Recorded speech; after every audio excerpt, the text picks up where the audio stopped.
is a presentation of Fox Sports. So, have you heard about the Texas Rangers?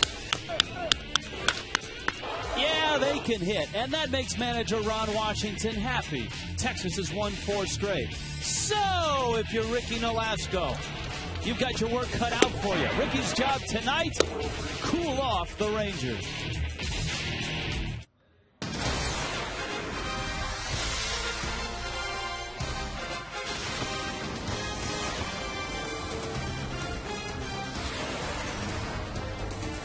So you find yourself underwater. Come on out. Come on out to the ball game. Spend 3 hours with us tonight. Fish Rangers. Texas, hot. 2-game lead in the American League West. The Marlins, 3 under. Low water mark for the Fish. Hi, everybody. Rich Walks along with Tommy Hutton. In the woeful days of the Chicago Cubs, Harry Carey would lean out of the booth and he'd say, "Hey, let's get some runs."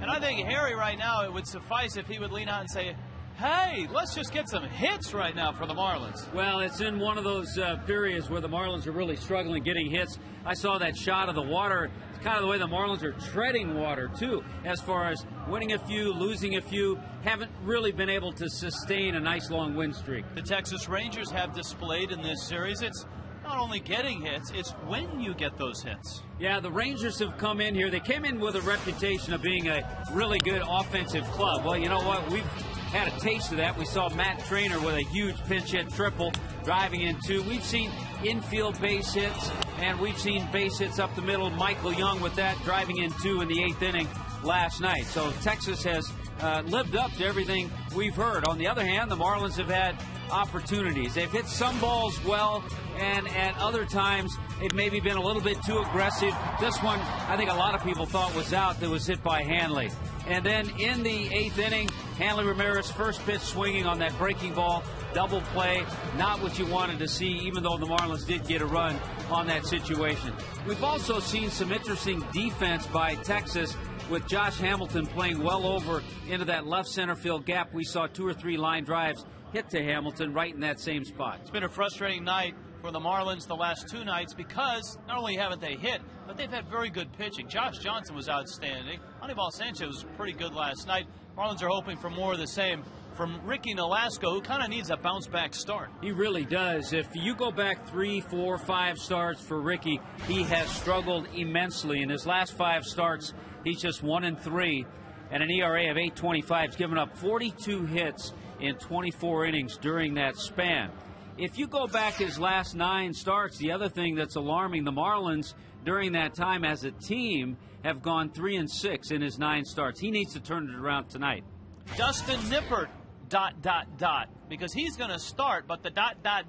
he's only going to go 3 or 4 innings. Yeah, if he gets 4 innings, it'll be a bonus for Ron Washington. Then he's going to go to his bullpen. Nippert coming out of the bullpen to make this start tonight. So the Fish need a game here. They need to beat the Texas Rangers with the Rays coming in for a weekend series. Hope you're all set for this one. Game 3 of the series. Ricky takes aim at the Rangers. Jeff Conine, Craig Minervini, when we get back.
series, the Texas Rangers and the Florida Marlins. The Fish looking, as you look at a live shot here of Sun Life Stadium, for their first win in the series. They were hoping to get that first one from a Goodyear blimp there in the series, but they, of course, gave up that hit with 2 outs top of the ninth the other night.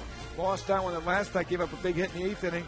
Did score 1, but lost 6-3 as the Rangers had another run in the 9th inning. One of the issues so far, at least from a taxing perspective, and I know it's not April 15th, is the first inning for the Rangers against the Marlins pitchers in this series so far. Although they've scored only 1 run in each of the innings, it's been taxing on the pitcher. Josh Johnson, 33 pitches, 6 batters in the first game of the series, and he only threw 70, and after that really settled down, they scored a run. In game 2, you see Sanchez struggled with 26 pitches, again only allowing 1 run, but a lot of pitches for just 3 outs of work. We talked with Randy St. Clair about it. You know, it's tough because, it wasn't like they were scolding the ball. You know, they were little squibblers, 2 balls didn't leave the infield. Same thing with Josh the other night where, got the 2 quick outs, and then the same thing kind of happened. They ended up throwing 30-something pitches and went into the 7th inning. But those types of things happen, and they held the damage very minimal and gave the team a chance to win. Jeff Conant with me. First inning issues. Well, I mean, you think about it both ways. The Texas Rangers are coming out very aggressive, and I think the Marlins pitchers so far have been trying to find their location the first inning, and the Rangers have been taking advantage of that. But you see both those pitchers, like Randy St. Clair said, as they've minimized the damage and got back on their game plan and lasted deep into the game. And did enough in both the cases to win the ball game for the Marlins. Didn't happen first 2. Can it happen tonight? We'll find out in just a moment. Rich and Tommy will have the call as we close in on first pitch from Ricky Nolasco against Dustin Nippers and the Rangers.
Is brought to you by Checkers, Little Place, Big Taste.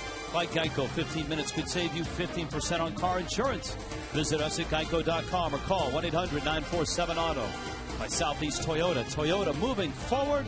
By AT&T. Find out what's possible with the nation's fastest 3G network. AT&T, rethink possible. And by Publix, where shopping is a pleasure. A live shot from the Goodyear blimp. South Florida tonight, Marlins and Rangers. The Texas Rangers hot, 37-28, first place in the West.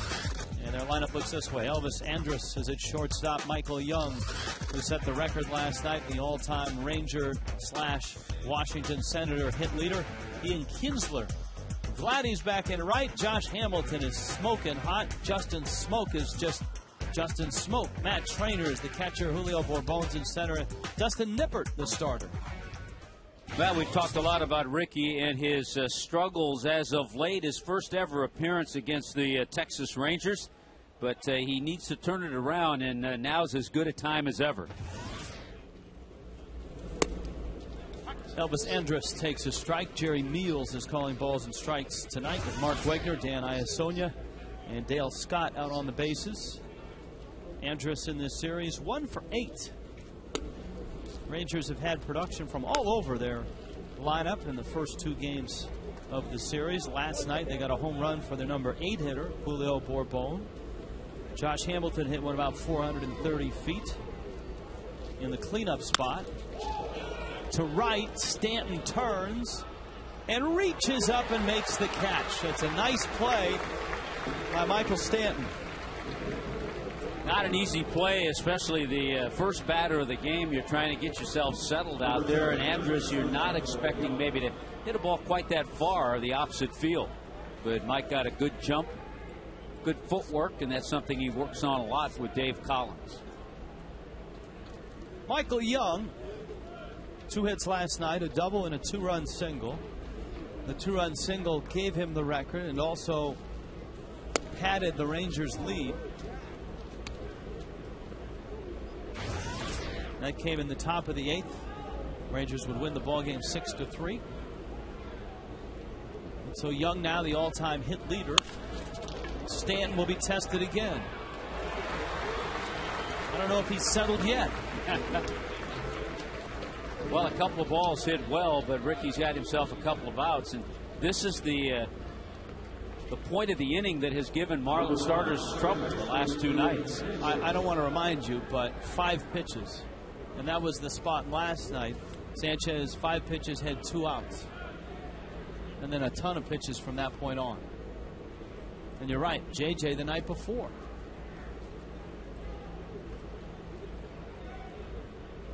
Here's Kinsler. You went over some of the things that Randy St. Clair had talked about in terms of Ricky and the adjustments that he's trying to make.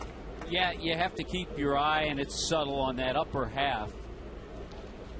He has to make sure. A couple of good breaking balls. We've seen the sharper breaking ball, and that's a good sign. But when that upper half just kind of flies open, then the arm drags, and then the breaking ball flattens out and becomes very hittable. Wow. That was a tough pitch, and Kinsler went down and drove it to left. Big turn, and he's going to cruise in with a double. These guys just don't have many 1, 2, 3 innings. It's a tough lineup, and we've talked about it for the last couple of nights. So keep in mind, look at the 3rd pitch, and Ricky goes out of the zone with a breaking ball. You can't fault the pitch. It was a good pitch. You just tip your hat to Kinsler. You might even say that was Vladimir Guerrero-like for Kinsler. And here is Vladdy, who was hit in 12 straight. Yeah, the base hit for Kinsler, and we've talked about this a lot with a number of the Rangers hitters, now gives him a 7-game hitting streak. Well, Texas has won 7 of 8. They have maintained their lead in the West. Cantu, foul ball. So you have Kinsler with that streak. Guerrero has a 12-game streak, and Hamilton, who follows, has a 12-game streak. And remember, at the outset of the series, Bourbon had an 11-game streak, and Young had an 8-game streak. Both those streaks were snapped the first night. And of course, Hamilton's remain. Don't know if they've found the ball yet from his home run in the 9th inning last night. Sawed him off. Center field, Cody Ross got the high pants, the high socks. A 10-pitch inning. Nicely done by Ricky Nolasco.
por KFC. Here come the fish, the Marlins lineup. Marlins at 31 and 34. Or the weather, 87 degrees, whatever your pleasure is. Scattered thunderstorms. The Goodyear blimp. The guys in the Goodyear blimp say, we want to see the lineup. And here you go. Chris Coghlan, Gabby Sanchez, Hanley Ramirez, Jorge Cantu, Dan Uggla, Cody Ross, Mike Stanton, Ronnie Polino, and Ricky Nolasco.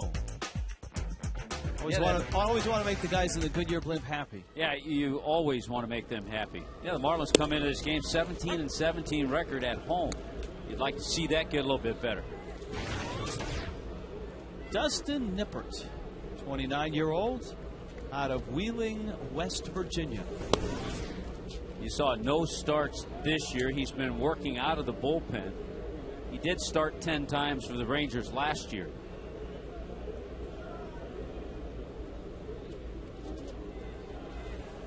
Coghlan takes down low. Chris, 1 for 6 in this series with a couple of walks. And you see his average at 275.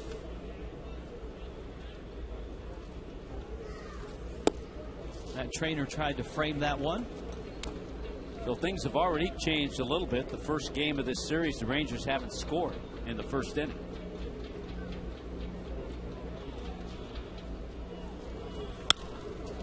Coghlan's fly ball is going to twist out of play. Dustin Nippers has spent the last 2 years between the Rangers rotation, the Rangers bullpen, and AAA. And spending time on the disabled list.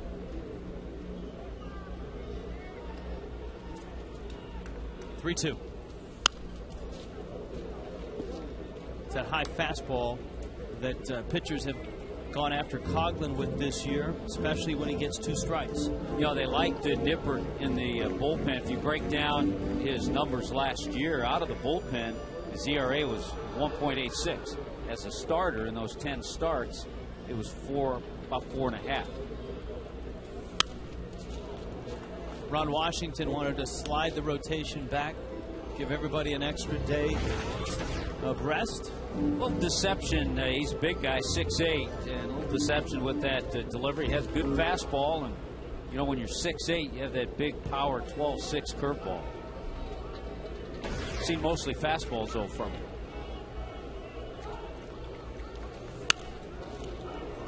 Coghlan keeps fighting those fastballs off. They're coming in at 94. Coghlan, Gabby, and Hanley in the first. Well, Ricky Nolasco threw 10 pitches to get through that first inning. This pitch is number 9, coming to Chris Coghlan.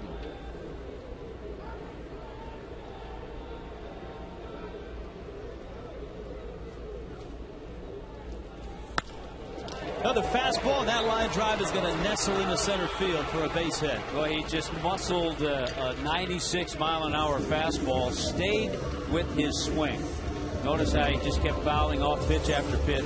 Stayed with the swing. Here comes another fastball in. They tried to go up, and a great adjustment by Chris Coghlan. We didn't see him make that adjustment early in the year.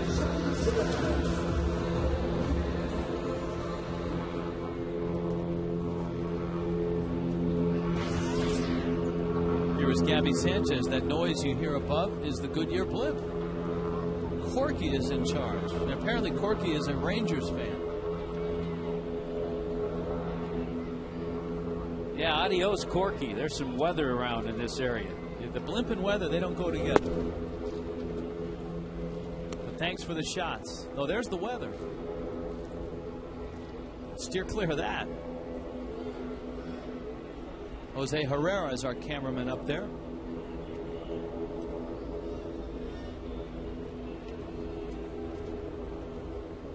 Coghlan's at first. And Gabby fouls it back. So our thanks to Goodyear. You can get there on the new Fuel Max technology. Calculate your savings at Goodyear.com. And once again, they'll be part of our fantasy auction as well. Chris Bolstad is going up in the blimp with whoever bids highest on that package. He may be going up with Corky at the controls.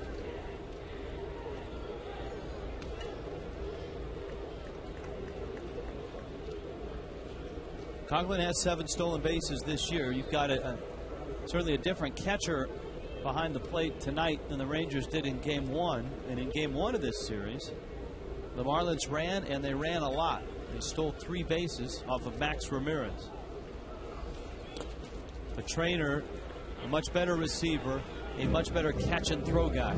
Yeah, there was the breaking ball that missed, and so you got the feeling right now Nippert has a better feel for the fastball. Just watching his last couple of deliveries, he's not real quick to the plate, so you can factor that in with Matt Trainer back there. Tough to be quick to the plate when you're 6'8". I changed it up a little bit. Gabby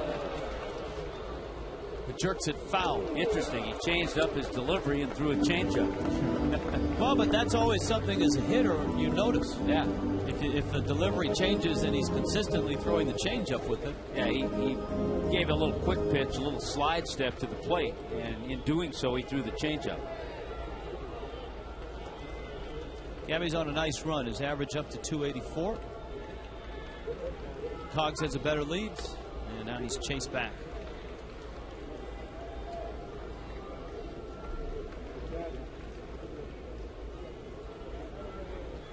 $14 doubles for Sanchez. Jorge Cantu leads the Marlins with 18.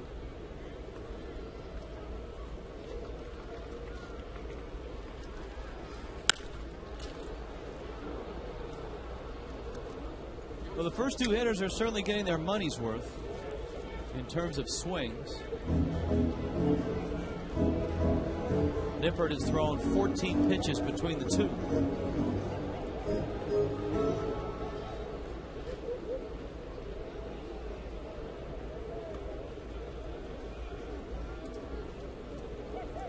There goes Coughlin. Gabby on a one-hop shot to short. Andrus throws him out.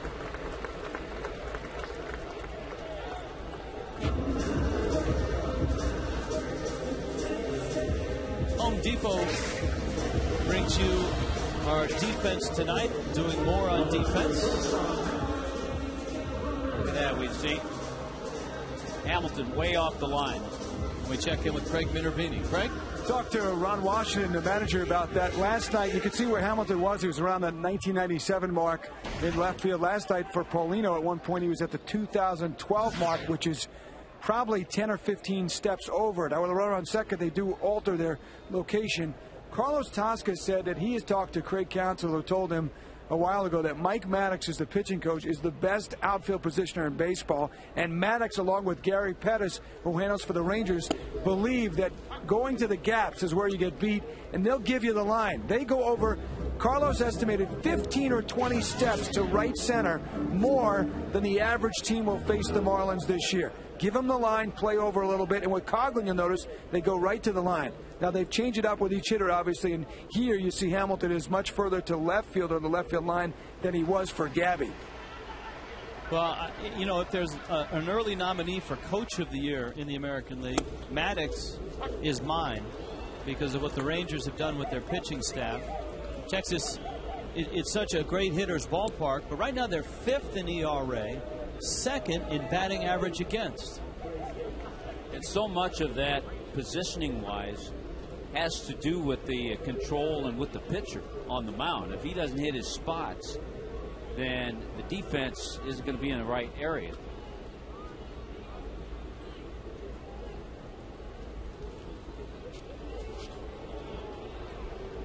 Counts 0-2 to Hanley.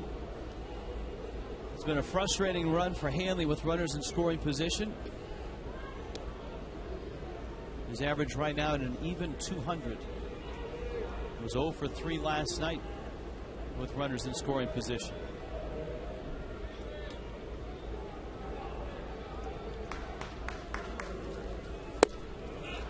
And in talking to Freddie Gonzalez and some of the Marlin folks, they feel that Hanley's just trying to do too much. He's just too anxious right now. Yeah, I think you get to a point, too, and now every time he's up there with a runner in scoring position, there are a couple of things go through his mind. He knows he's been struggling. Number two, he knows his team has struggled scoring runs.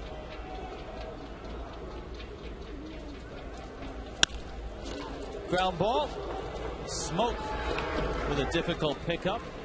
And he gets Hanley at first base. Coghlan ends up at third. And here comes Cantu with 2 outs.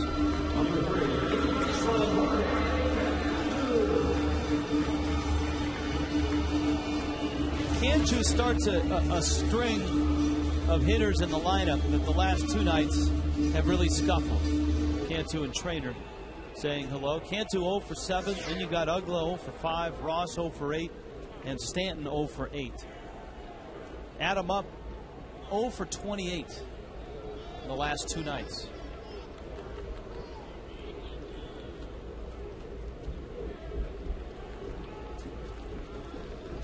You know, that's something, Rich, we mentioned a lot. When you get 1 or 2 guys going cold, you can work through that. But when you get 4 or 5 guys in the lineup cold at the same time, that's trouble.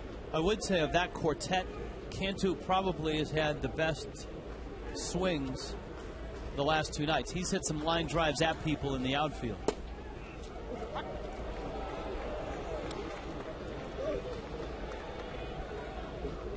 Oh, 0-2.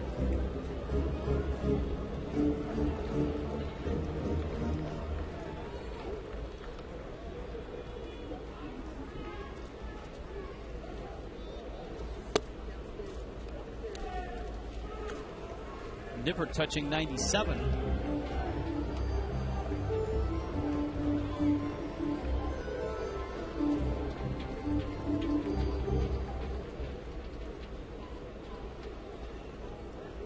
Outfield really playing Cantu to right center.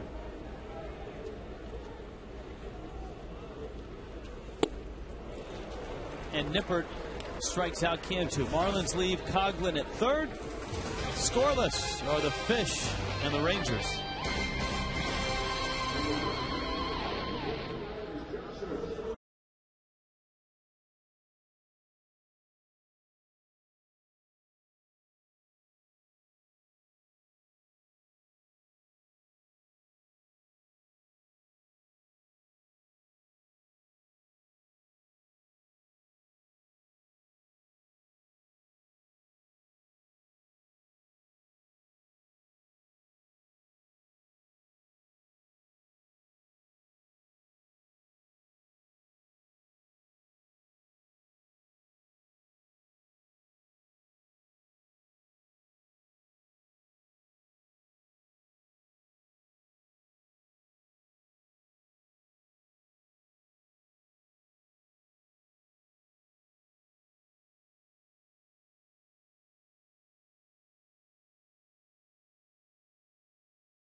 You want hot.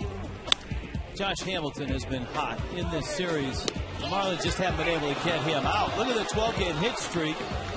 And in this series, 6 for 8 and a mammoth home run off of Manuel Pinto last night. Ricky starts with a fastball that's up. More RBIs than any major leaguer in the month of June. 21 RBIs in June. Yeah, now sitting at 48 on the season. To left, Coghlan.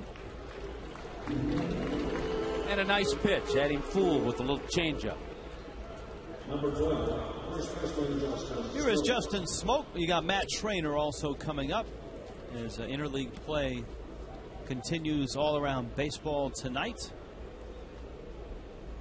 The Marlins have the Rays coming in here tomorrow night, and they might get in a little late, actually probably early in the morning, because the Rays are in Atlanta and they are delayed by rain again. Tim Hudson, James Shields in that one. Ricky misses up to Justin Smoke, the college star out of South Carolina.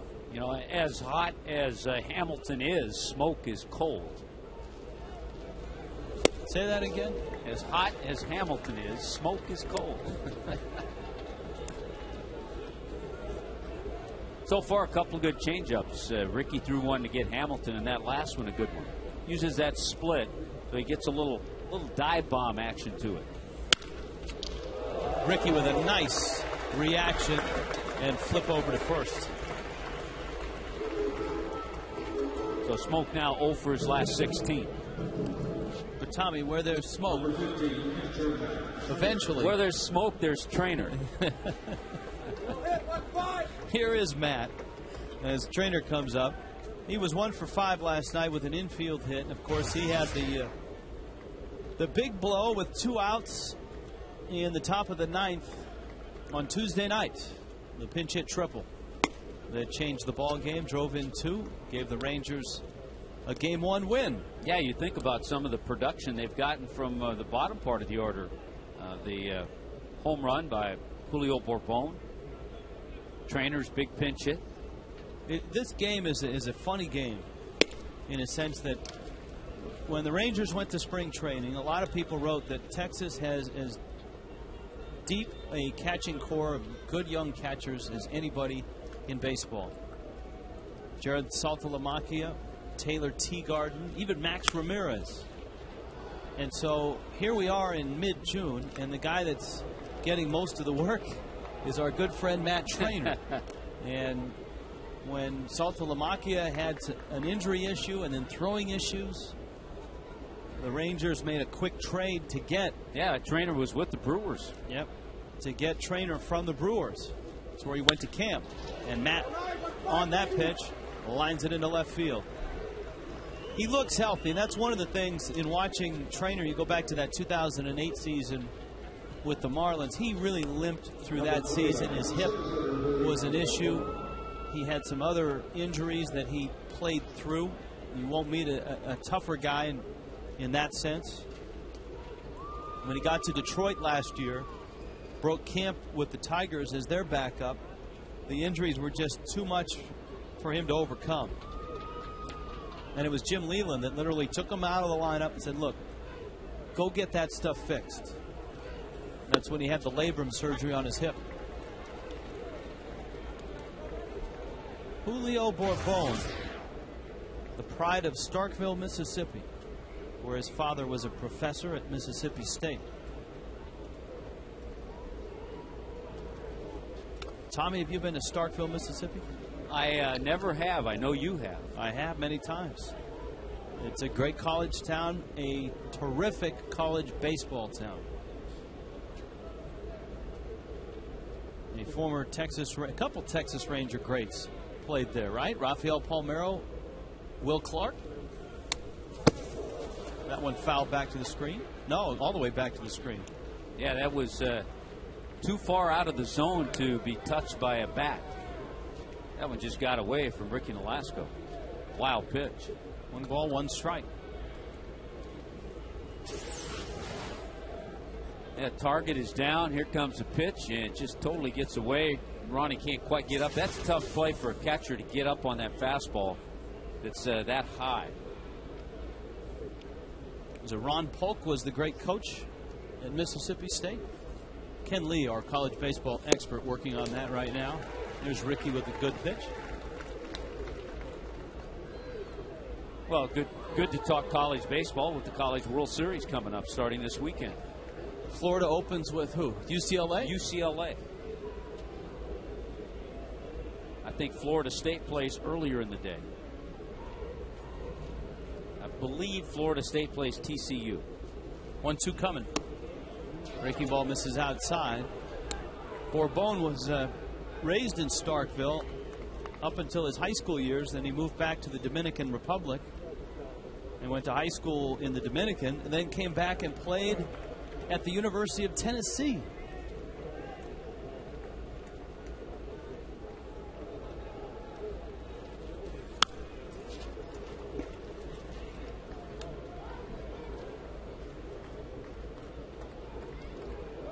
Two and two. Ricky Nolasco looking for win number 6.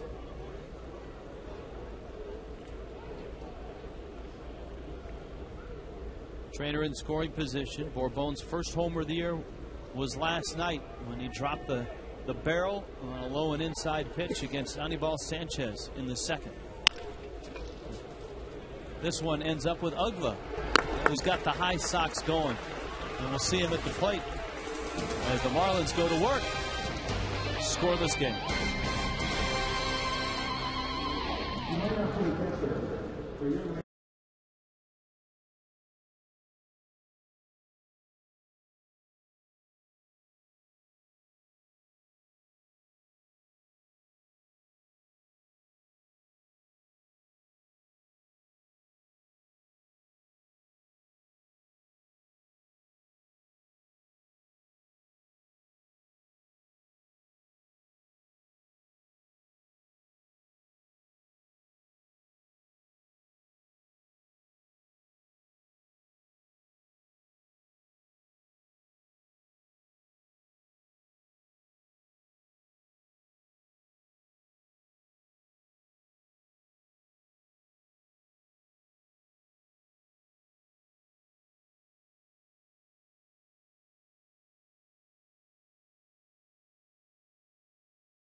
Moment that you'd like to see replayed here on Fox Sports Florida. So 11 years later, they come back and play a grudge match. I'd like to see replay the series like 41 years later.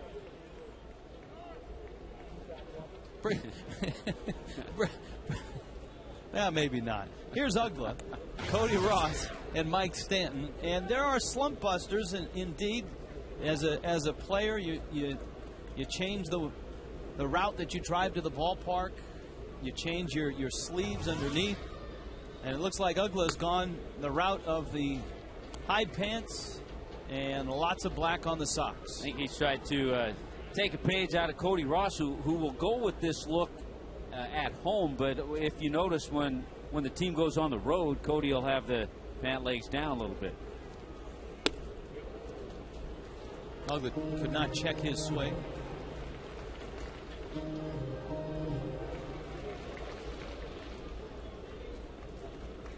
Ugla 0 for 5 in this series. 3 strikeouts last night, 3 walks in the first game. And Nipper with a running fastball misses outside. Fox Tracks brought to you by Toyota. Pitch 3 disappears into the night.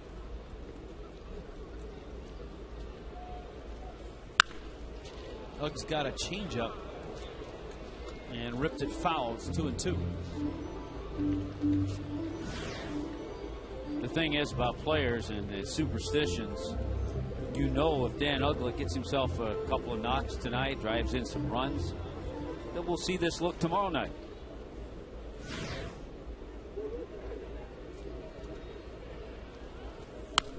It's like the pink bats, you know, when the players started using the pink bats 3-4 years ago on Mother's Day in fighting breast cancer. They kind of looked goofy, and some players were reluctant to use them. But the guys that used them on those Mother's Day and hit a home run or had a good day, they would use them the next couple of days. And now I think you're only allowed to use them on Mother's Day. Some guys were like, hey, 2 hits, 2 homers, I'm using it. I'm thinking with looking at the pant legs, I'm remembering a start that Dontrell Willis had. He always wore his pants like that everybody on the club wore them that way in the lineup. Kind of solidarity movement to say, hey, we're behind you, D-Train.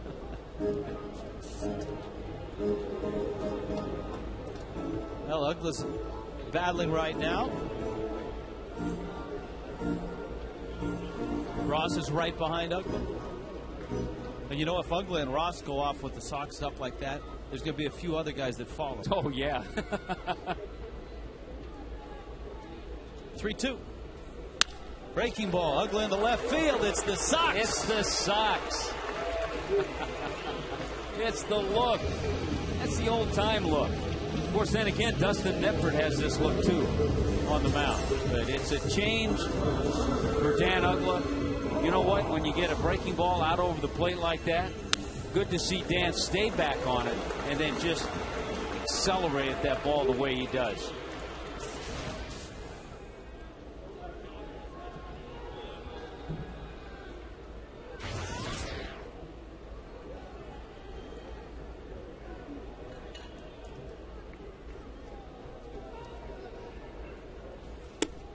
Cody Ross with a swing and a miss. Ross 0 for 8 in this series.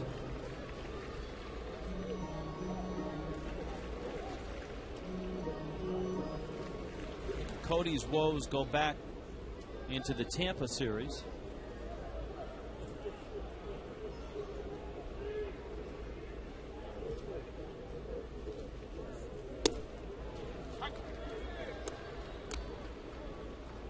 Quickly, it's 0-2. Ross hitting at 281. Cody has 14 doubles.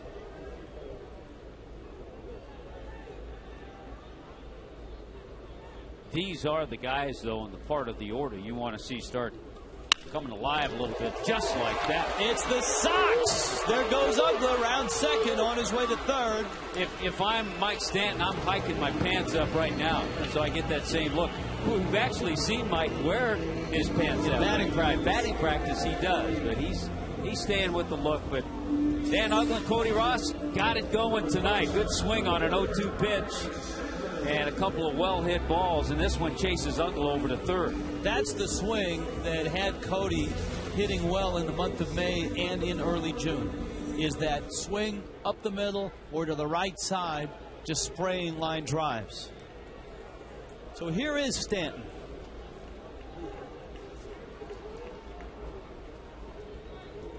Stanton with the more modern look. 0 for 8 in this series.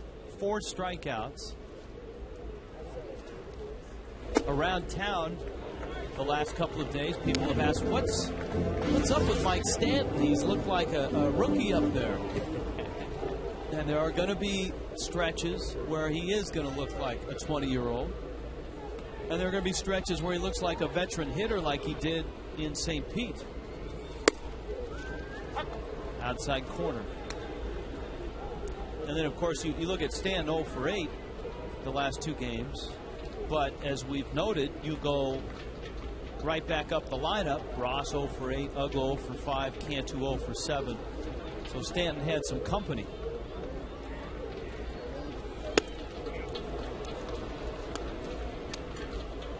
Kind of chasing a fastball. Right now, he looks like he's just kind of feeling for things. Doesn't have that nice aggressive. And it's all about identifying pitches. As soon as he starts identifying, seeing pitches a little better, you'll start seeing a lot better swings. Nippers chases Ross back.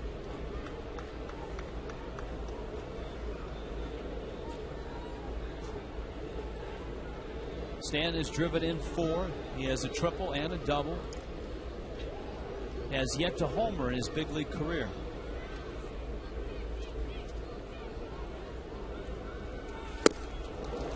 And down he goes. So he toyed with him on the outside part, then came in with a fastball. Well, you can see by that radar he's got the good heat. And Nipper at 96 miles an hour on that last pitch. So this is a big at bat now for Paulino, because if he doesn't drive in this run, then Nipper can get out of the inning with the pitcher on deck.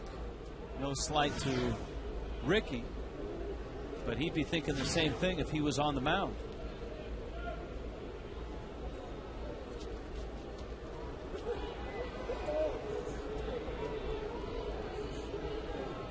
Paulino a healthy 304. He's been the one guy at the bottom of the order that's actually had some success in this series.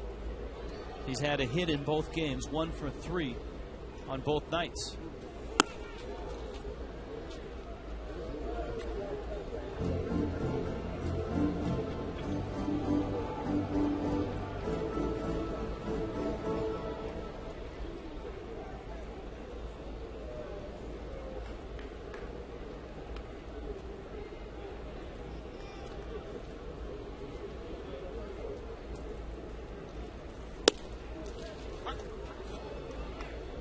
Ball and a strike. Yeah, the Rangers head out of here tonight, head out of South Florida, and go to Houston to play a 3-game series at Minute Maid. They still have 6 to play with their interleague rivals, the Astros.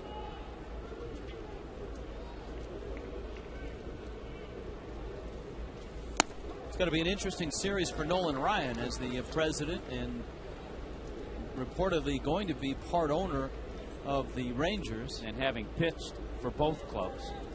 Better years in Houston than in Texas. He finished in Texas. He finished in Texas. He threw his 7th no-hitter with Texas.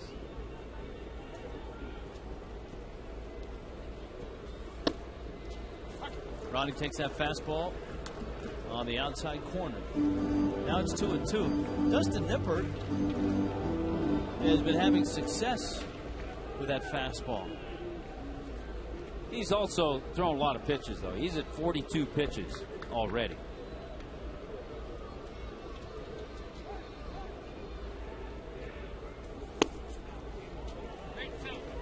And he's a guy that they were only counting on for 60 to 70 pitches in the first place.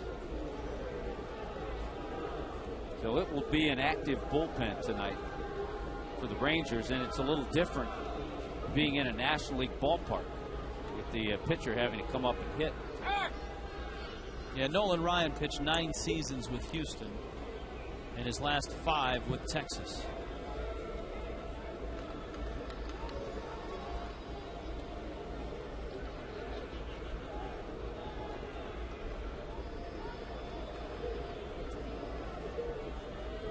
Three-two.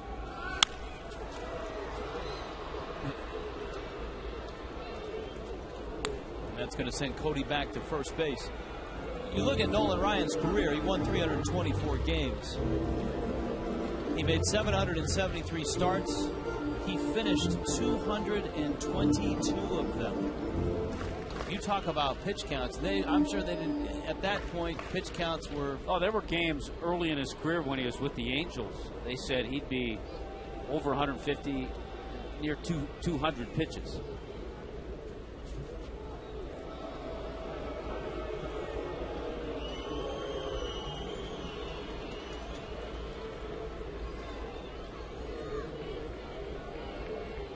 Nippert in no hurry to get them to Houston. He's hoping they stop in Wheeling, West Virginia on the way. The 3-2. Runner goes, and it's fouled back. Marlins are gambling here, trying to stay out of an inning-ending double play. Yeah, I talked about some of the interleague games. Detroit has been playing pretty good baseball. Detroit beat Washington. They swept that series. They got a nice start from Jeremy Bonderman. Yeah, they won all 3 games, and the Tigers now have won 6 in a row.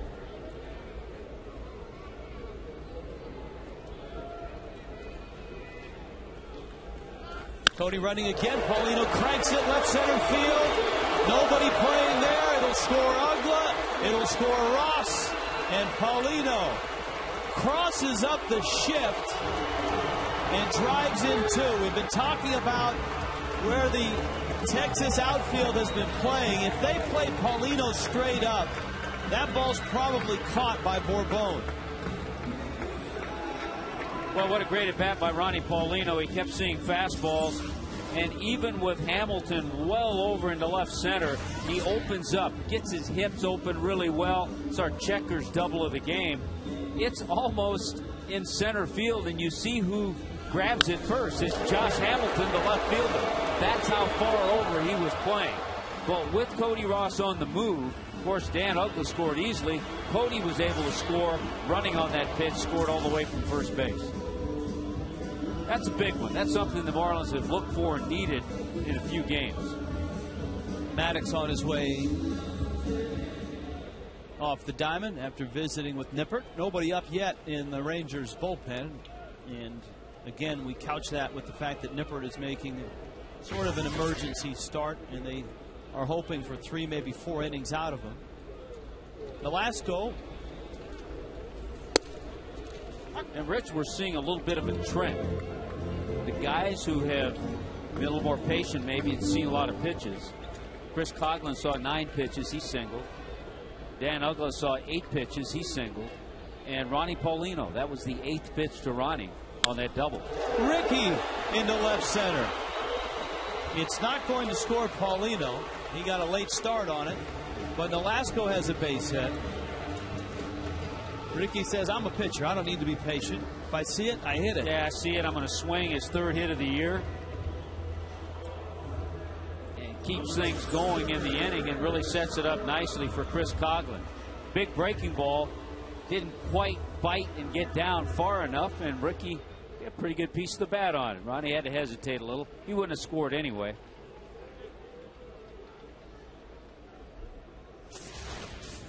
Coghlan now, who singled in the 1st. So Marlins have 2 and a chance to get more.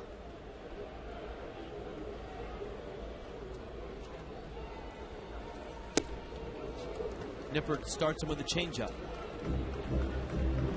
This is a part, and just by you saying what you said, we've said a lot. Marlins have 1 or they have 2 with an opportunity to get more, and they haven't. They haven't had that killer instinct to add on a little bit. Here's a good chance. Check swing, hit slowly out there, safe there. Coghlan drives in the run. It's 3-0.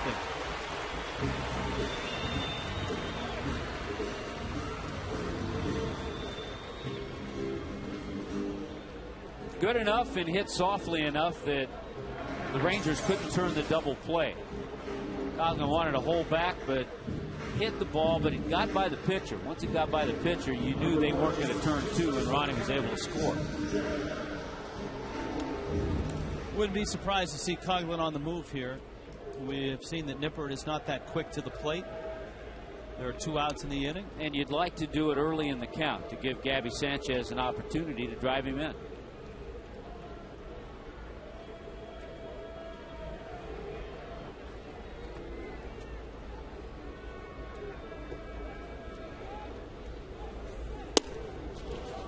Breaking ball for a strike. It's 0-1.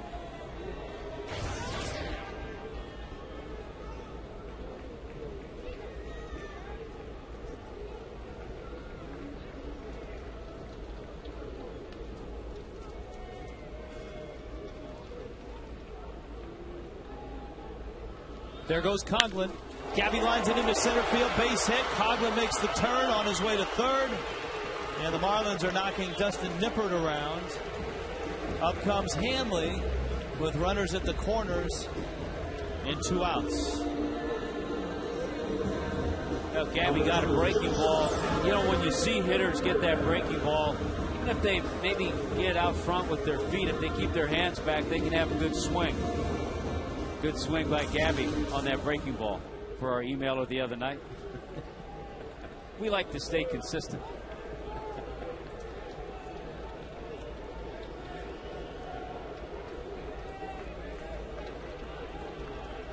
Hanley now.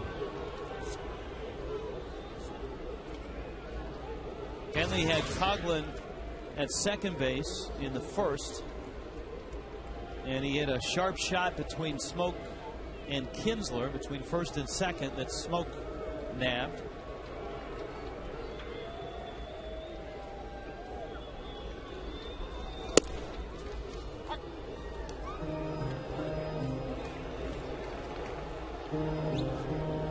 That would have been embarrassing. Nipper just dropped the ball. Literally, it rolled behind the mound. Would have been a tough way to give up a run. Not far enough for Coughlin to score, though.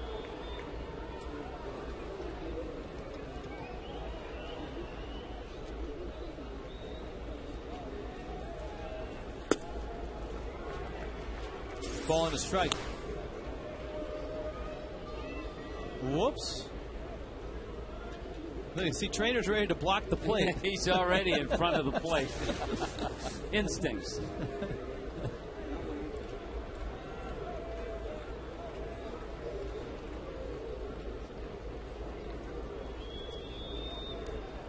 See what Hanley gets 1-1.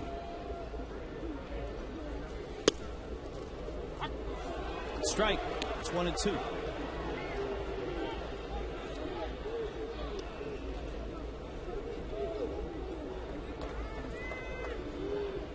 It was a strike. It's a great pitch. Third pitch, just barely on the corner.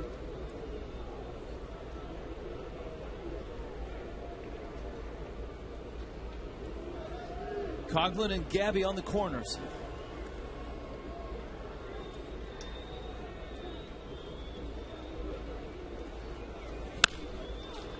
You can see Hanley is really concentrating on driving the ball to the right side. Yeah, his intent is there. Yes. And what he's working on, you can see. You're right. Absolutely right. You know, we used to see that a lot in Miguel Cabrera. When he would go in a rare slump, all of a sudden Miggy would start spraying balls to the right side, and that would get him back on track.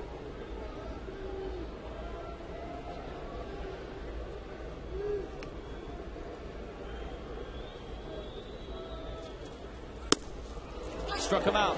Hanley caught looking. Marlins, though, put 3 on the board. Hanley not happy. But the pitch. Ugla, Cody, Paulino, and Coughlin. 3-0 pitch.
Marlins Rays All you can eat seats, play Billy Bingo, 4,000 winners, get an official Marlins Mermaid calendar.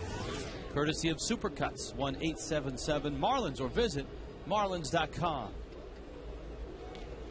Dustin Nippers hits a high fly ball down the left field line. Coughlin in pursuit makes the catch. And Velasco gets the first out of the third inning. Ricky's been given a 3-run lead. And it looks like Ricky's a little bit back on track. You talked about opening up the left side. Randy St. Clair talked about the angle and the tendency to drop his hand, and that made his breaking ball flatten out a little bit. Yeah, you see a good bite. I think we saw it in the first inning. Good bite of that breaking ball, the sharpness. And that tells a little bit of the story. And it's something that Randy St. Clair and Ricky have been working on. Second time around now for the Rangers. Elvis Andrus takes a strike. Michael Young will follow.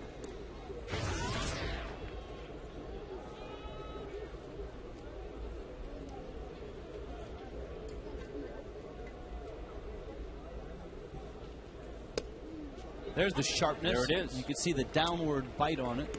And you can see if the angle of the hand gets a little bit on the side of the ball, then it doesn't have that sharp spin to it. St. Clair said as well, it also happened to Ricky on his fastball as well. And it just staying on top of the ball is the simple thing that they've preached in the last few bullpen sessions. Well, and we know when he gets on a roll. Remember, he was 2-5 and had an ERA over 9. And when he got sent down last year. And when Ricky came back, he ran off in 22 starts. He was 11-4 with a nice 3.82 ERA. So we know when he gets on a roll. And the Marlins certainly need Ricky in the top 3 of that rotation to stay solid.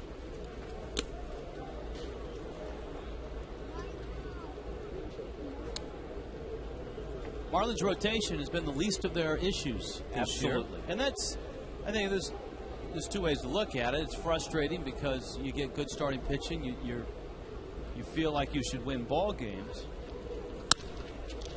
Liner to right field. But would you agree that that may be the toughest thing to fix in baseball is your starting rotation? Oh, no question about it. Because you number one, you have to have some talent.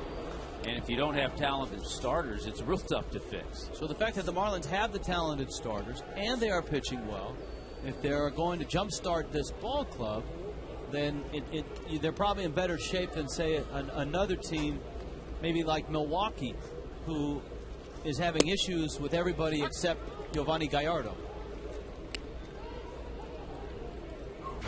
Michael Young. So the focus right now is to try to start seeing some consistency in the offense. You know, it's good to go out there and throw up 10, 11 runs every once in a while, but don't do that and then shut it down for 4 or 5 games.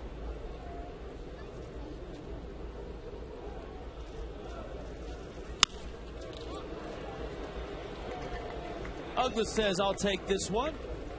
And he does. 11-pitch inning. Nicely done by Ricky Nolasco. A shutdown inning after a 3-run Marlin lead.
Who are you going to call? 1-877-MAROONY. By Tobacco-Free Florida. Escape the addiction of tobacco. Be free. Visit FloridaQuitline.com. By South Florida Ford. Visit SouthFloridaFord.com for great offers. And by Florida Power and Light. To learn smart ways to conserve energy, log on to FPNL.com and take a free online home survey. Goodyear Blimp providing our aerial shots. The shots on the ground being provided by the Florida Marlins. The Marlins already have banged out 6 hits. They've got 3 runs. And they've got Jorge Cantu up facing Dustin Nippers. Nippers misses up with a fastball. If you're Ron Washington, you can understand the fact that he would start Nippers tonight, give his starters an extra day. He's almost playing with house money, having won the first 2 games of this series on the road. You know, I don't know for sure if he would have done it had, let's say, the Rangers lost the first 2 games of the series. Yeah, they lose, especially game 1. But they've played well. Texas has won 4 straight. They've won 7 of 8. Trainer gets a jolt to the mask, and they continue to keep that lead.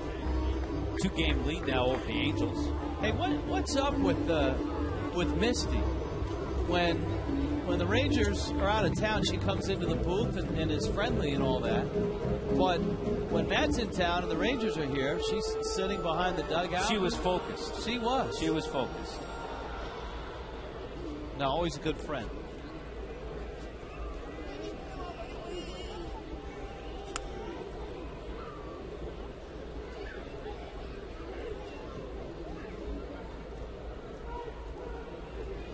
Two-one pitch coming to Cantu.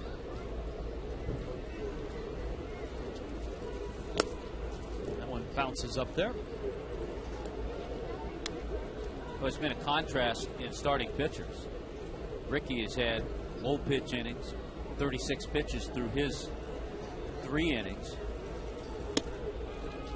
Nippert hasn't gotten an out here in his 3rd inning, and he's thrown 61. Cantu a leadoff walk in the 3rd. And that's going to bring up Ugla. If you've just joined us, the Marlins got rolling in the 2nd. Back-to-back singles by Dan Ugla and Cody Ross. Ronnie Polino with a big 2-run double. Ricky Nolasco with a hit. Chris Coughlin drove in a run. Good to see. So the Marlins putting 3 on the board. Last night they scored 3 runs on 4 hits, 2 runs on 3 hits the first 2 games.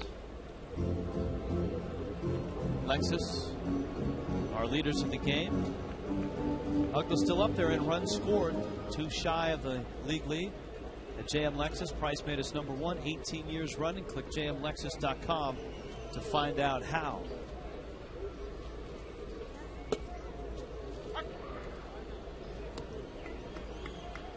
Friend of yours, Tommy? Yeah, that's a Slash of the band formerly Guns N' Roses. I don't think they're still around, are they? Well, that's why he's selling programs. Yeah, yeah. Axl took off. 0-2.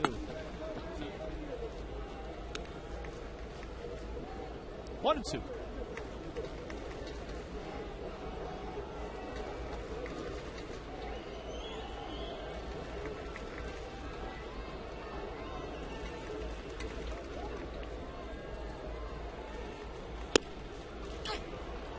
Wow. Ugla, you rarely see Dan Ugla take a fastball down the middle for strike 3. Yeah, you hate to see a hitter guess with 2 strikes, but you have to think Dan was looking for something off speed, a curveball, because you're right. He sees a fastball like that, he usually comes out of his shoes. And a pretty good fastball to hit. Good location, though, by Nippert.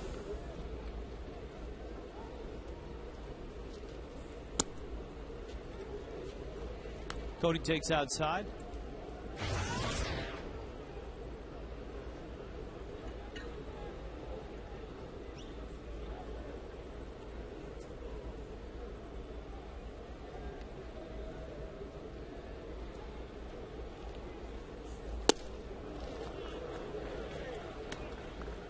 Ball and a strike. Colorado beat Minnesota 5-1. Ubaldo Jimenez is now 13-1, and his ERA is 1.15. The amazing thing, he's had 14 starts. He's had a decision in all of his starts. 13 wins, 1 loss. The only starter to have a lower ERA through 14 starts in baseball history was a guy named Al Benton, who was at 0.91 back in 1945.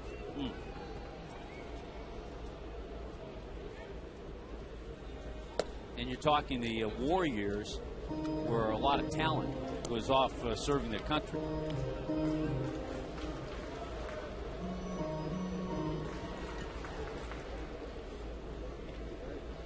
Remember, Bob Gibson had that incredible year in 1968. His ERA was 1.12 the entire season. Cody, same spot, drives it to right center. Cantu on his way to third. Cody's digging for 2, and he is out.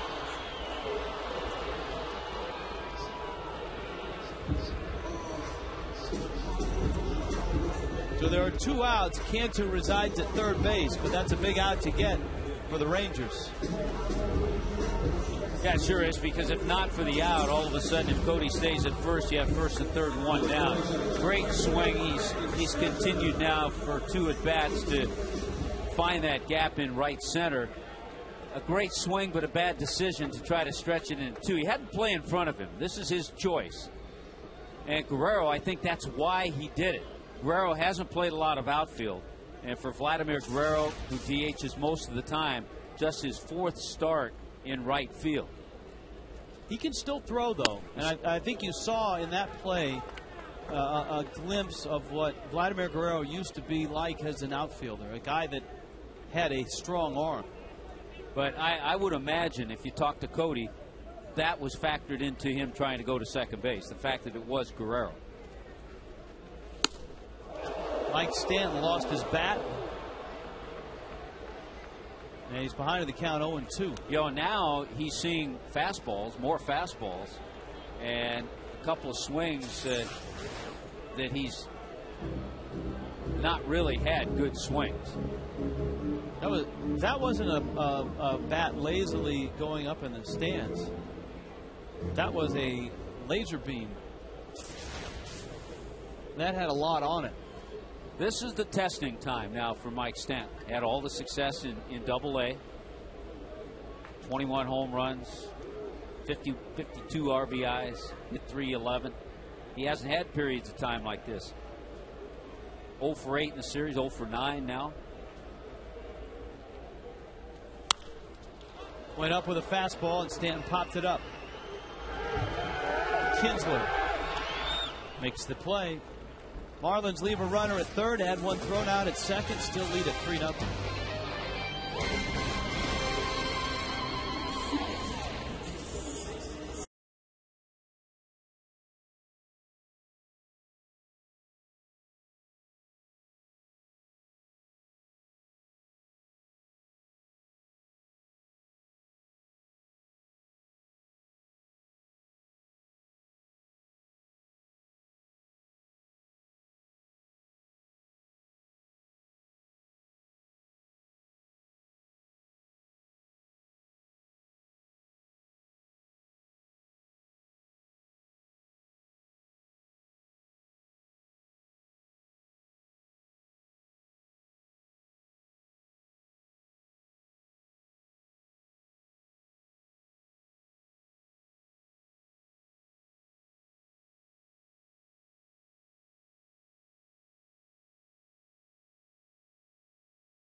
talk with Steve Hertz, really a legendary baseball man in South Florida. Over 46 years in baseball, some of the pro level, played for Jack McKeon, coached Freddie Gonzalez in high school. Right. Huh?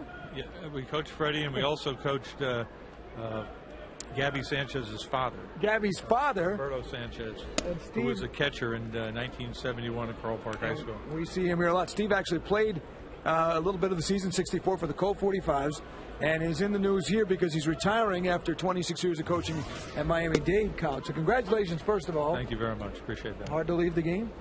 It is hard, but there's a lot of good memories to take with it. Freddie got a chance to see you before the game. What'd you tell the skipper? And did you see managed material when you were coaching a young Freddie Gonzalez? He's a very bright guy, and he's got a great personality for the game. Works well with the players, and he's done a great job. He really has. Freddie tells us he couldn't hit in the pro level. How'd he do in high school? He did great in high school, and he did well in the minor leagues. And he was a great defensive catcher, but he really studied the game, and he's done a great job in the minor leagues, and it brought him up to the Marlins and to today's game.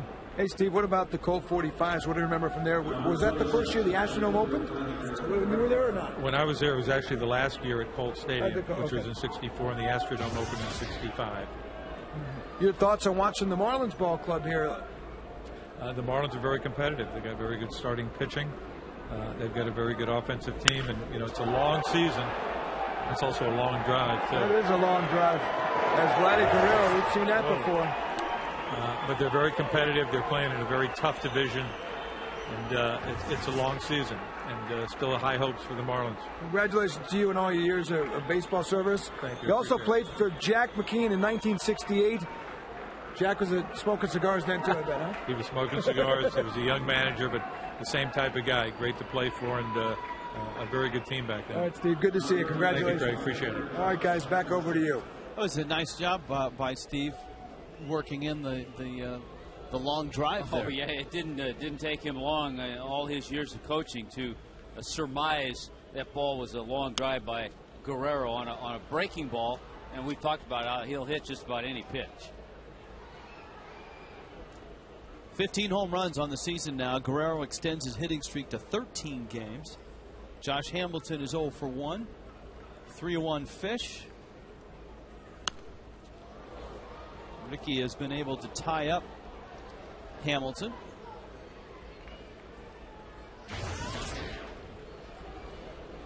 Velasco at 36 pitches coming into this inning. Working here in the fourth.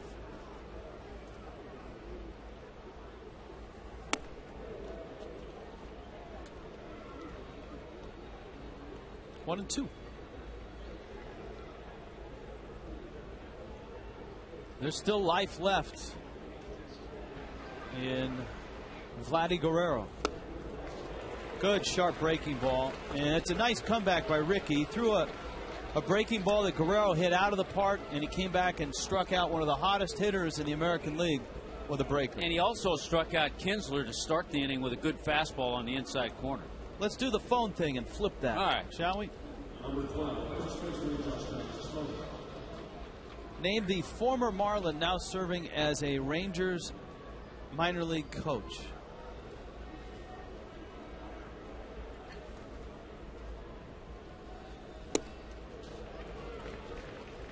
There's a swing and a miss.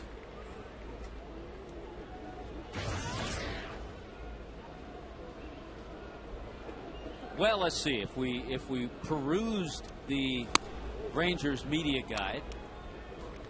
But see, our fans at home who want to play along, they don't have that. They don't have the access to that.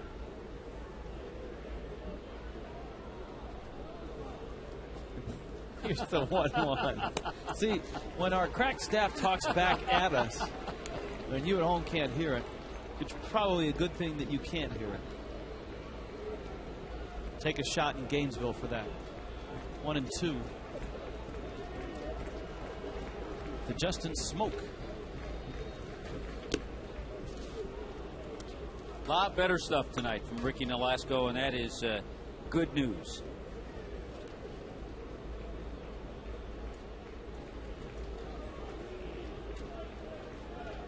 How about Jason Wood? It's a pop-up. Just came up with that one, didn't you? Out of nowhere.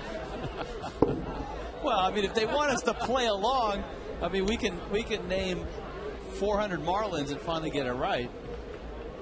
But we're contractually obligated by AT&T to end the trivia in the bottom of the fourth. We usually have that question when the Marlins play the Rockies, because I believe, and he's still in their minor league organization, Renee Latchman. Or Special Assistant Walt Weiss. All right, let's answer it now. Let's get us out of our misery. The suspense is killing me. Smoke with a base hit with 2 outs. Bring on the phone and let's flip it. Flip it good. One of the good guys, by the way, who made his way through South Florida, spent a little time as a Marlin. Hey, great job, Rich. Great job. Jason Wood. No way. Woody. Oh, that's great. Woody hit one of the highlight of Jason Wood's major league career. Was in Chicago. Yeah, I think it was Bobby Jenks. He had a 2-run homer. Interleague play to win the game in Chicago, a day game. Jason Wood, just like Matt Trainer, one of those guys that played so long in the minor leagues and so well in the minor leagues, just never could get a shot in the big leagues. And you kind of, when you're around guys like that, you assume. Now, I have no idea what Matt Trainer down the road will be doing, but you assume guys like that will stay in the game. You know what? The game needs guys like that to stay in the game.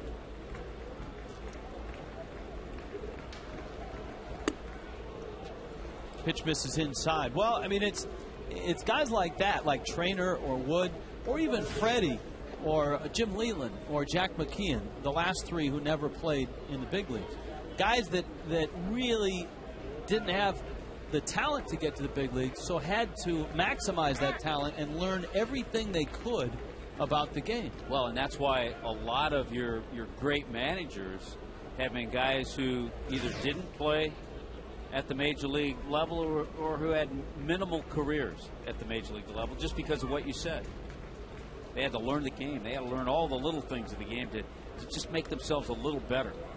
Wood's story, remember, he got to the big leagues with Oakland for 3 games in '98, 10 games with Detroit, a few games in '99, and then was out of the big leagues until he got there with the Marlins in '06, '07, and '08. And Trainer goes down. Nolasco finishes the inning. A long Vladdy homer and a Jason Wood sighting, all in the 4th inning.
play against the Marlins, and that was at the Big O, Montreal's Olympic Stadium.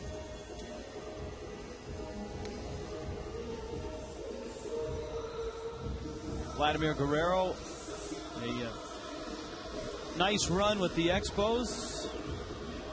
7 years in Montreal, 6 years with the Angels.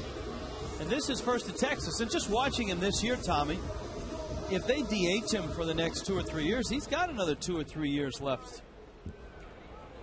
Oh, there's no question. I think he does. I mean, you look at the numbers he's put up. You look at his swing. Hasn't changed.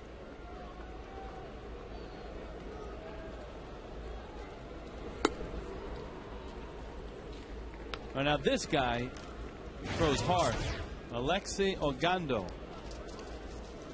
Yeah, we saw Ogando pick up his first major league win the other night. Yeah, they have a few guys who light that radar gun up and get it into the red numbers.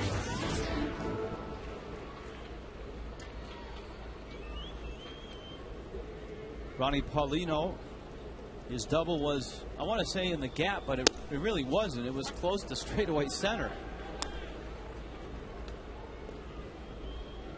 Counts 1 and 2. The Rangers have shifted their outfield throughout this series in extreme fashion.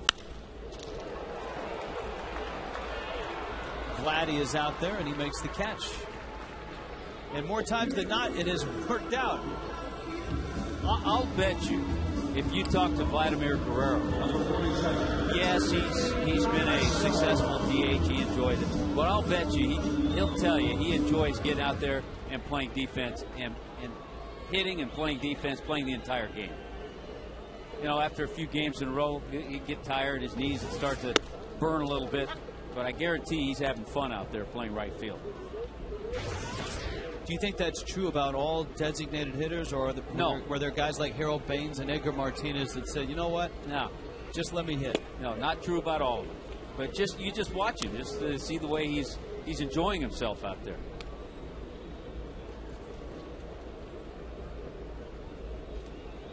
Came to a tryout camp in the Dominican with 2 different shoes on the back end of a bicycle, because the kid riding the bike was the kid that was trying out. And they said, well, I'll try out this guy. And Fred Ferrer ended up signing.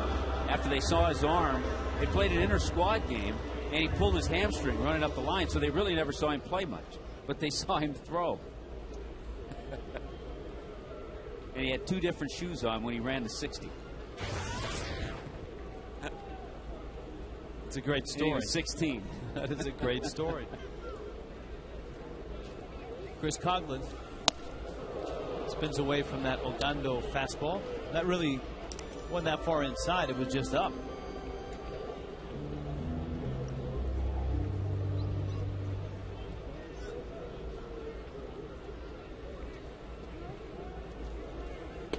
We chronicled Ogando's situation.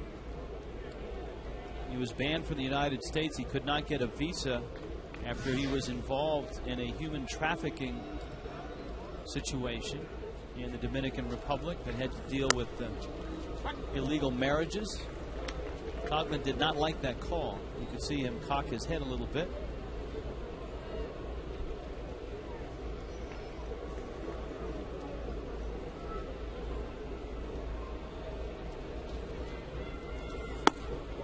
Up and in. 3-1. And for 5 years, he was not allowed to come to the United States. Had to pitch in summer leagues in the Dominican. Some teams have low A teams in the Dominican. And that's where he pitched. He pitched in winter ball as well. Loses Coghlan.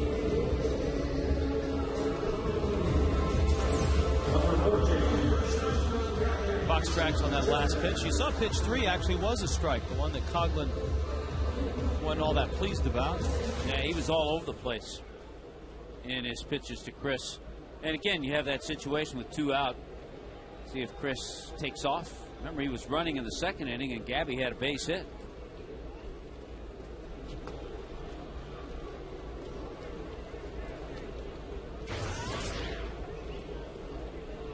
Gabby's upped his average to 286.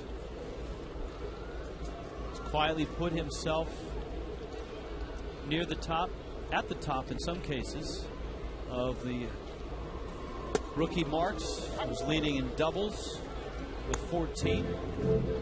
Top 5 in RBIs, in hits. Brings up an interesting question as to what happens if Logan Morrison continues to hit, and looks like he's ready to get promoted. Last time I checked, Logan Morrison hitting around 330, 335 after a little spell on the disabled list. He had a collision at the plate, so he had a sore shoulder for a while, but back playing now. And Logan Morrison, as we know, also a first baseman, can play a little outfield. Probably left field would be the place you would want him to play. Certainly he's not going to bump Gabby off of first base right now. The way he's not. The way Gabby's hit the ball. And he's not going to bump Chris Conklin out of left field.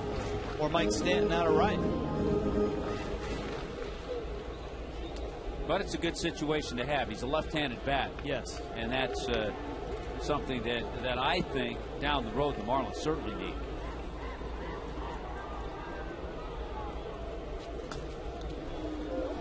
But going back to spring training, you really have to admire the way Gabby took charge. I mean, he knew there was competition between himself and Logan Morrison for that first base job. Gabby had a terrific spring, won the job, and he hadn't stopped since. Especially coming off the spring he had 2 springs ago, where the job essentially was his to lose, and he lost it.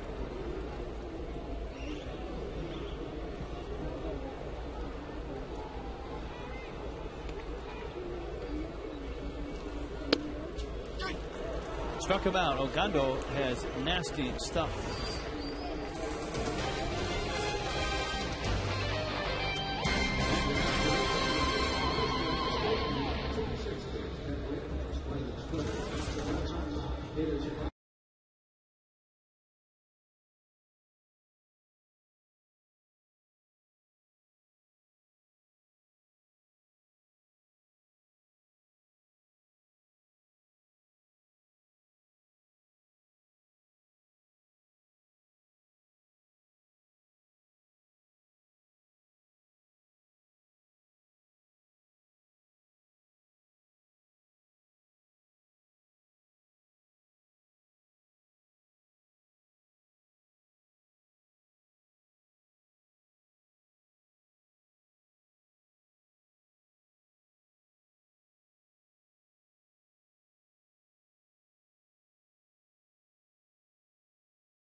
Fresh. I think that was thunder in the offing here at Sun Life Stadium. Keep your fingers crossed, partner. Julio Borbon, the pitcher's spot, and then Elvis Andrus against Ricky Nolasco. And right now it looks like we might see the pitcher because nobody's loosening up in that bullpen for the Rangers.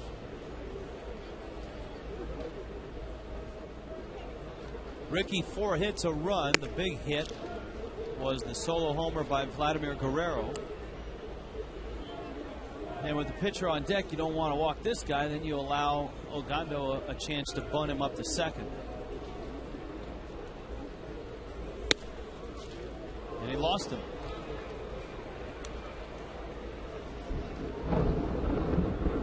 Ricky hasn't walked many people. At just 16 coming in. This is his 14th start. Yeah. All right, Tommy, let's walk with me here on this one. If Ogando really hasn't hit much at all in his career, would that follow that he's not much of a bunter? That's going to go along the same lines, yeah. The throw behind almost got the runner. And I think Bourbon was so stunned at how bad that bunt attempt was that he lost his mind out there. Temporarily. Look how far off he was, but Ronnie Paulino had to wait because Dan Uggla, it takes him a while to get over there. It's close.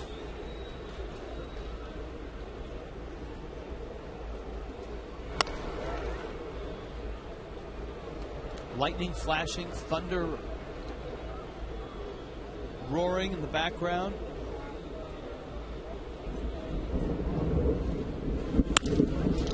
He pulls a hit into left field. Can you believe that? So now things aren't looking good. Leadoff walk, and then Ricky gives up a base hit to a guy's first at bat in the big leagues, I would imagine. And remember, the other night he got his first win. So he gets his first major league hit. He's going to remember this trip to South Florida. It's almost like Ron Washington said, that bunt attempt was so bad, just let him swing the bat, because he had no chance to bunt the ball. Now Ricky is into the top of the order. Andrus, Young, and Kinsler.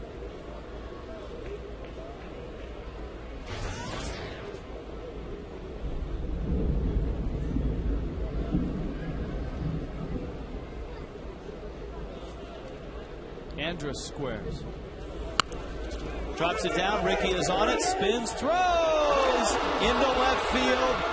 Coming in to score is Bourbon.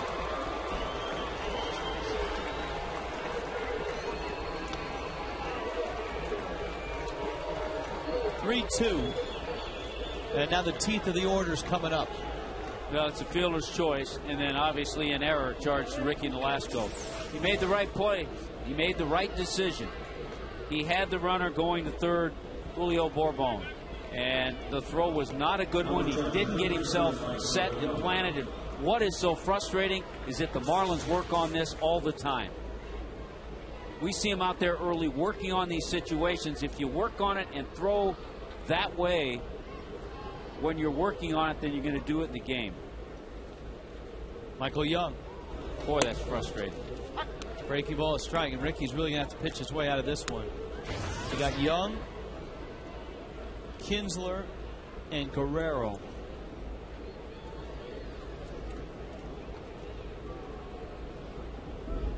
It's a pretty good trio of hitters.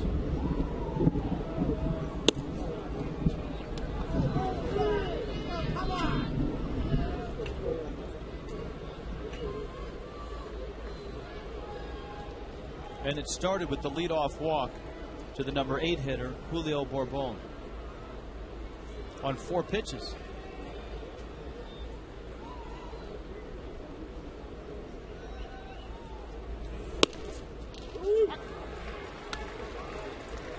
That's a fastball out of anger.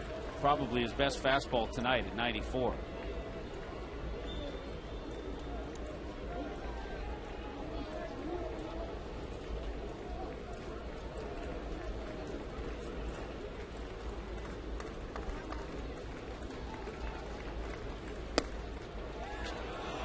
Breaking ball just missed.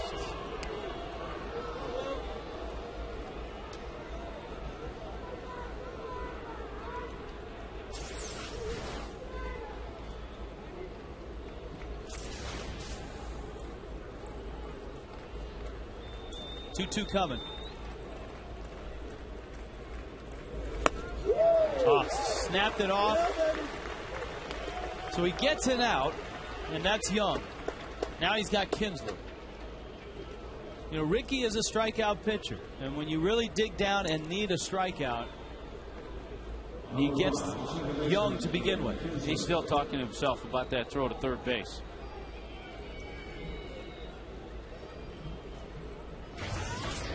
but he came back and made some great pitches to get a tough hitter.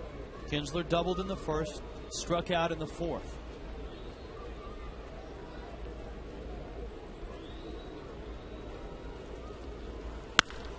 Drives one, left center, and deep. Coughlin gives chase. Off the wall it goes. Coughlin picks it up. 2 runs are going to score, and the Rangers, just like that, have the lead. Second double by Kinsler.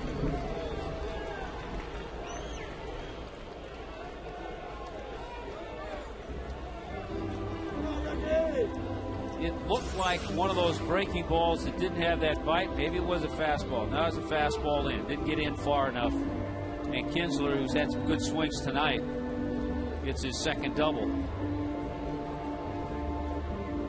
And the floodgates open. Now you really have to stop things. But it's going to be tougher with Guerrero and Hamilton due up.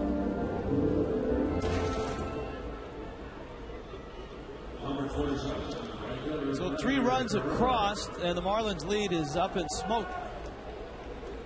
Guerrero hit one up in the blue seats his last time up. The Marlin pitchers now have made 10 errors on the season.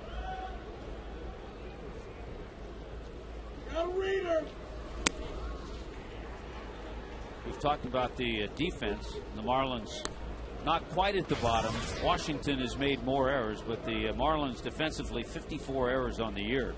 10 of those coming from their pitchers.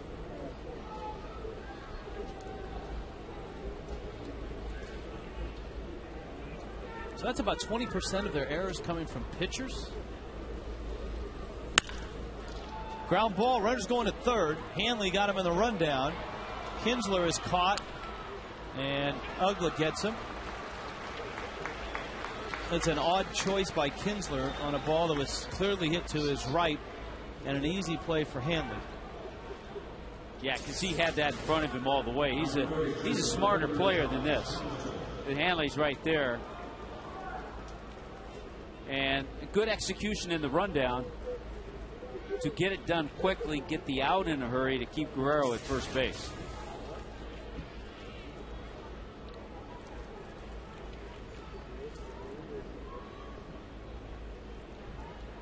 Hamilton settles in. Ricky struck him out his last time up.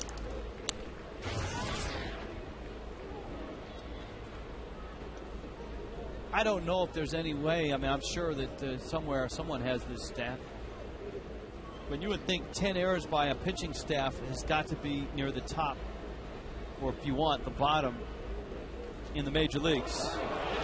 That he gets picked off. And the Marlins have trouble with the rundown, but they get him. That was almost a disaster. Not sure what Guerrero was thinking. The Rangers, though, come roaring back and lead it 4-3.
And Rich, as you watch this, watch his body. He doesn't get himself planted set to throw in the right position. He's throwing sidearm instead of getting his feet set like an infielder, getting on top and making a strong throw. And the number has gone up. I was adding the number of errors of pitchers that are here right now, not counting a couple of more. So the Marlins pitchers on the year, 12 errors, and that does lead the major leagues. So 12 of 54? Yeah. 55 errors now. Wow. By the pitchers. Hanley's 0 for 2. He has bounced out and was called out on strikes. You know, and the Marlins did their damage against Dustin Nippers. Alexi Ogando is a whole different deal than Dustin Nippers.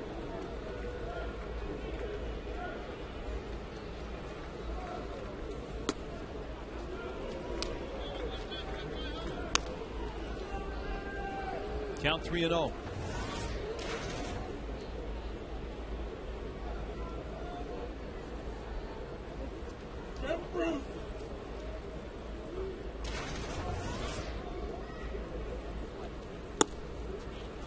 And a strike. I remember on the plane ride home on the last road trip, looking at the Texas roster and going over some of the pitchers with Carlos Tosca, and he pointed out Ogando and said, this guy is something.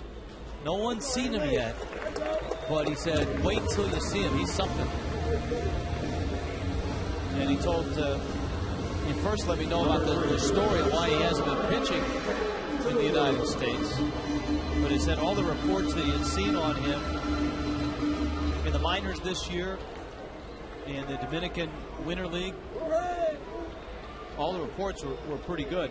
Well, I think, and we talk about this so often, if the Rangers continue to get outings from Ogando, Francisco, Feliz, if their bullpen stays strong, they get the veteran Darren Oliver. We haven't seen him in a game yet. And with the offense they have, they're going to be right there at the end of the year, because we know the importance of that bullpen in getting you wins. And of course, that's a division that has been ruled by the Angels for a long time. In fact, Texas hasn't won the division since 1999. Seattle has been to the postseason since then. Oakland has been to the postseason since then. The Angels obviously have been there. Cantu's ground ball speared at third by Young. Kinsler's turn is in time. 5-4-3. And there are 2 outs in the bottom of the 5th. You know, speaking of the Angels, I saw where the Angels will be going to Wrigley Field for the first time ever. So they have a weekend matchup against the Cubs. And first time, and I think now the Cubs have seen every team at Wrigley Field. Nice pick by Michael Young at third base to start that double play. Well, the High Sox club in this game are 3 for 4. Ogando's breaking ball is up. Hug was 1 for 2. Cody is 2 for 2.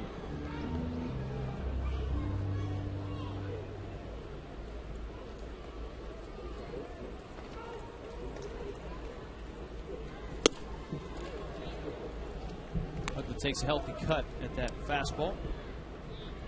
Cubs today beat Oakland, getting runs in the 8th and the 9th inning. Carlos Marmol gets the win. A walk-off win. We told you that Washington lost in Detroit 8-3.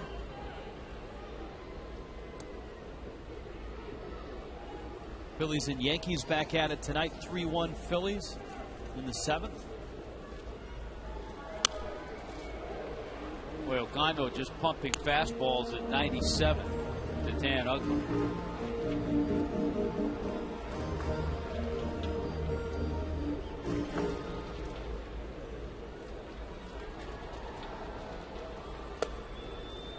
I was telling you before the game, looking at the box score, that the Yankees-Phillies game last night, that Jamie Moyer went 8 innings. If you had asked me to pick out a Yankee who would have success against Moyer, the way he throws, I would have said Derek Jeter. stays back. He's not afraid to get jammed. He hits a lot of balls the other way. And Jeter was 0 for 4 last night. Atlanta and the Rays 1-1 in the 6th. Jason Hayward his 11th. Mets have a 5-3 lead over Cleveland in the 6th. That brings you up to date on everybody in the National League East. Ugla takes outside. Mets trying to make it 7 in a row.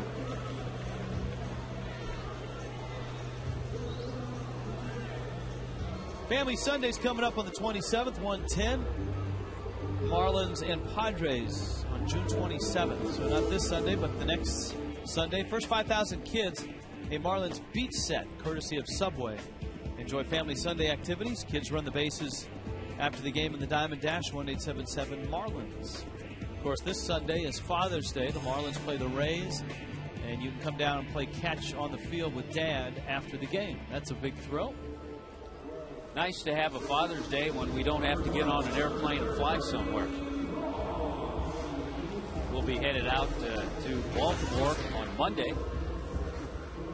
3 games in Baltimore, then home for 3 against the Padres again. And that great pitching staff.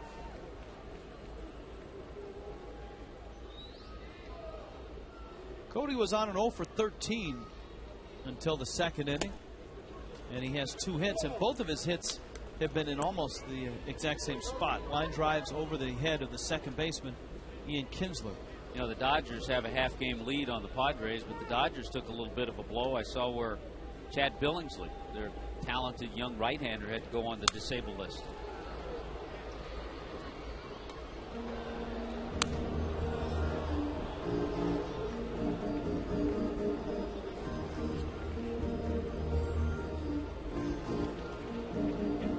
So it's been a bad June for Billingsley.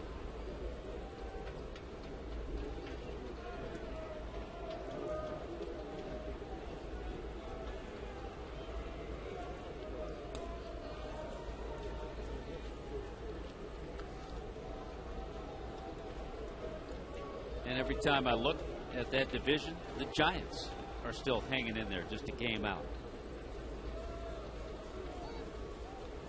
Aubrey Huff is just on fire right now.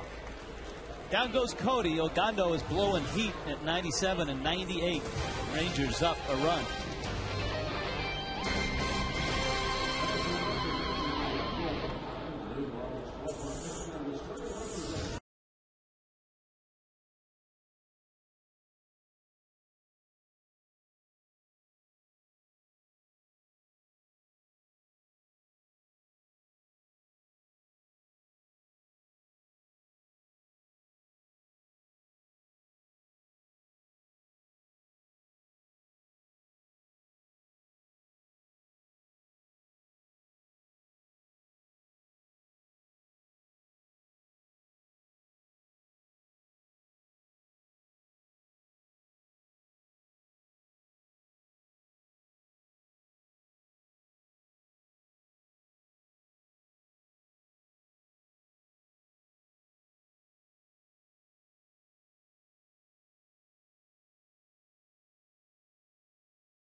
May not be reproduced or retransmitted in any form.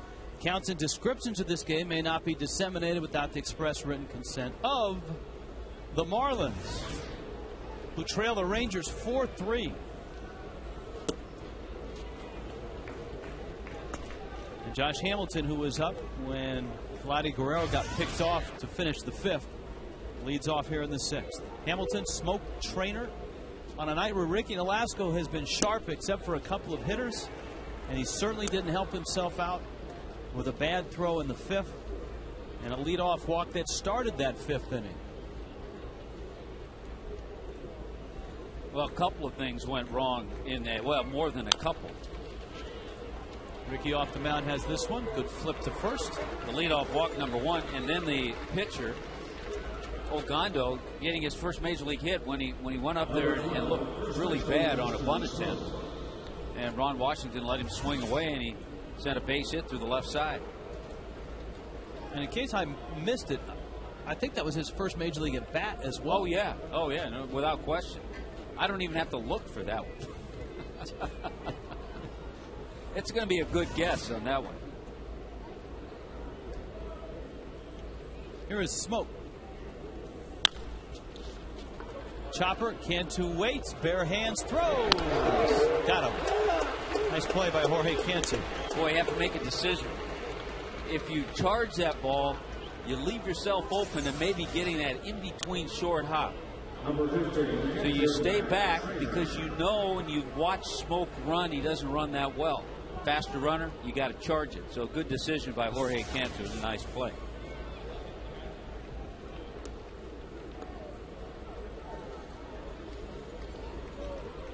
Here's Matty.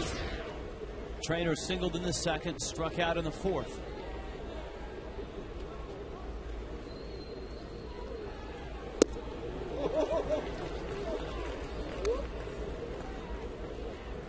Trainer now is 34, but feeling healthier than he has over the last 2 or 3 seasons after the offseason surgery and rehab. And the type of guy, Tommy, that has been in the big leagues now for 6 seasons, and probably, if he can stay healthy, will be in the big leagues for another 3, 4, 5 years. Because he has a good reputation. He's good for a ball club. He's an excellent backup catcher. He works with pitchers well. Pitchers enjoy throwing to him.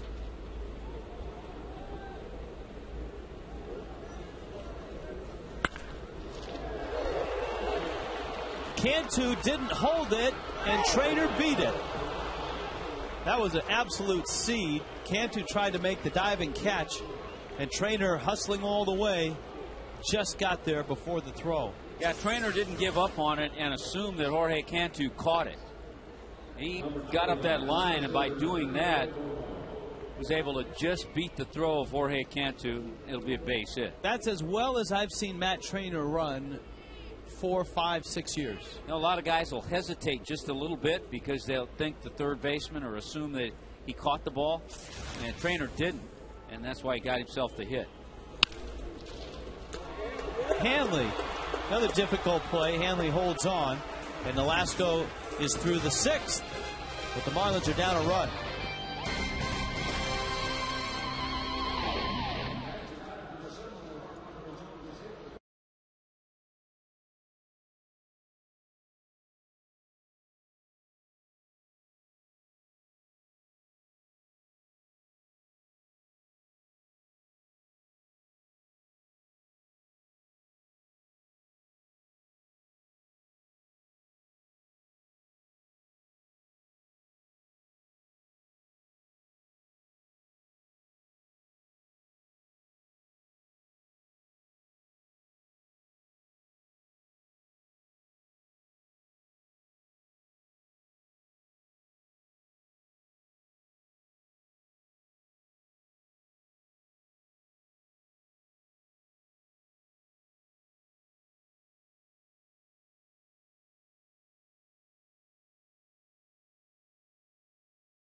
we're showing a little bit how if you can tie up Vladimir Guerrero, you're going to have success. Get him inside, shorten him up a little. If he gets that full extension out over the plate on a breaking ball, then he can do some damage. Frostburg Coors Light freeze kick. Well, Alexei Ogando has been quite a weapon, even though he made his Major League debut this week. Out of the Rangers bullpen, he certainly has changed the tone of this game. I know that the offense for the Rangers provided a run in the fourth and 3 in the fifth, but Ogando has shut down the Fish in the fourth and the fifth, and he's done it with fastballs in the upper 90s.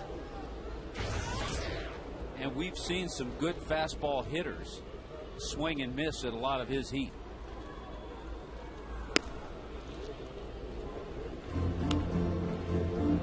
Standing 0 for 2. Tim Wood up in the pen. It was Tim Wood who replaced Raniel Pinto, as Pinto, after last night's game, was designated for assignment. Marlins will wait and see if anybody in baseball land will claim Pinto. And if not, see if then Pinto accepts his assignment to the minor leagues. 2-0 to Stanton. This should be an interesting at bat because Stanton at times in this series has been overmatched by fastballs. And he's going to get one here. First 2 fastballs missed.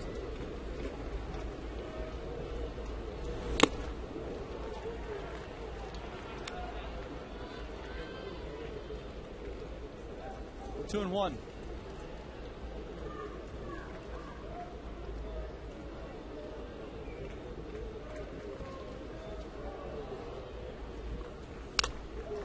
Here it is, kid, hit it. That's essentially what Ogando is saying. That's exactly right. And you know, you watch Mike Stanton, and this is all a process.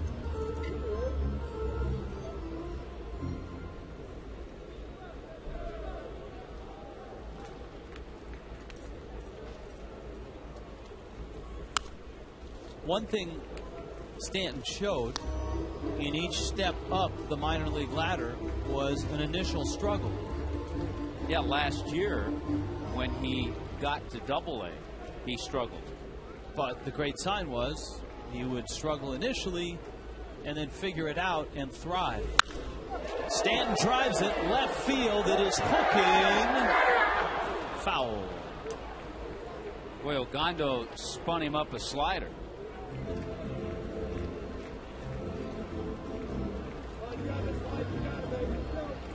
He's actually seen 2 sliders in a row now, and that one backed up and hung middle of the plate. I don't think he's going to throw that breaking ball again. I think he'll go back to that fastball. Yep. He threw it by him. So Stanton is 0 for 11 with 6 strikeouts in this series.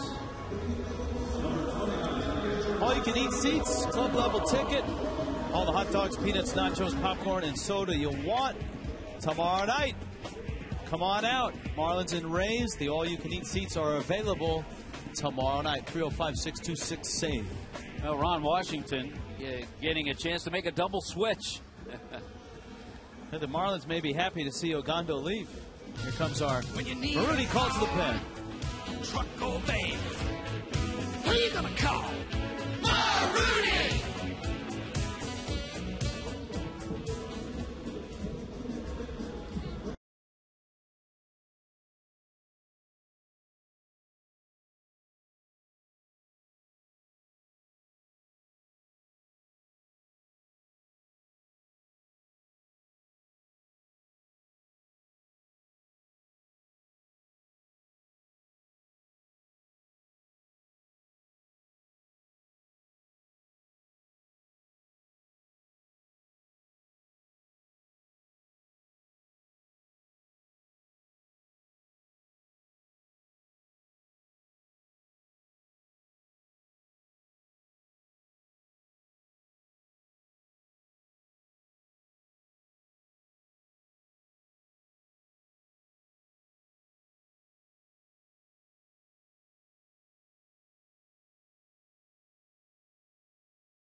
Pure Edge with Just for Men mustache and beard. 2 1/3 innings, 4 strikeouts, 3 walks, nary a hit or a run for Ogando, who threw 40 pitches in relief of Dustin Nippers.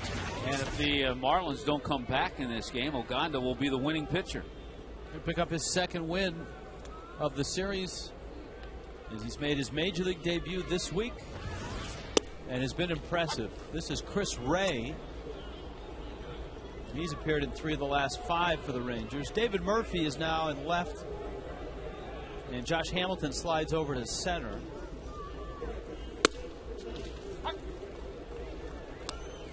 Yeah, it's amazing, and I know I talked to Jeff Conine about it around the batting cage. He was talking with Craig about it on Marlins Live, that every time you look down that bullpen, the Rangers just keep bringing somebody who throws in the mid-90s or higher. Craig has a breaking ball and a splitter that goes along with his fastball. Neftali Feliz has been really impressive.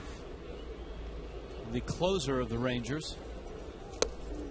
Feliz struck out all 3 that he faced last night. There he is getting loose. He worked a 1-2-3 night on Tuesday with a strikeout. Marlins don't want to see him tonight, believe me. Got the knees. Chris Ray lights up the gun at 96. Ogando, Ray, Frank Francisco, Oliver, Feliz. Look at that movement on that fastball. I'll bet you somewhere watching this on television, Nolan Ryan is cracking a slight smile because he has to like the makeup of this Texas bullpen. Hard throwers. Left-hander Matt Harrison threw the ball well. Bonifacio pinch hits.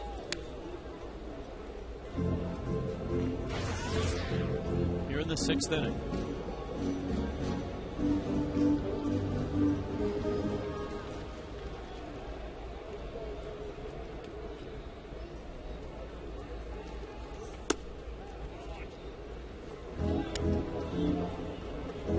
One ball, 1 strike.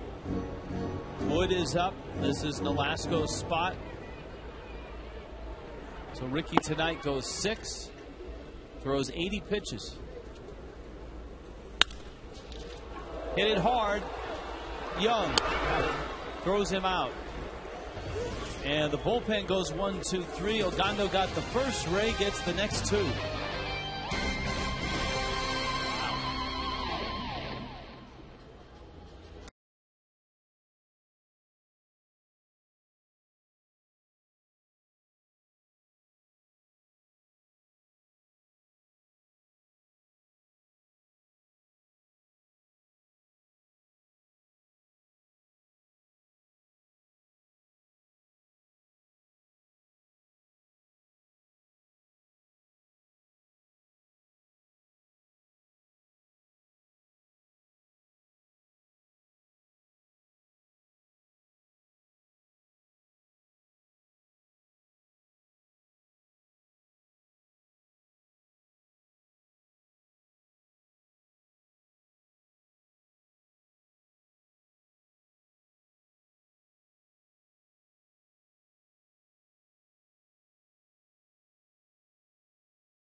Stain, legendary performer.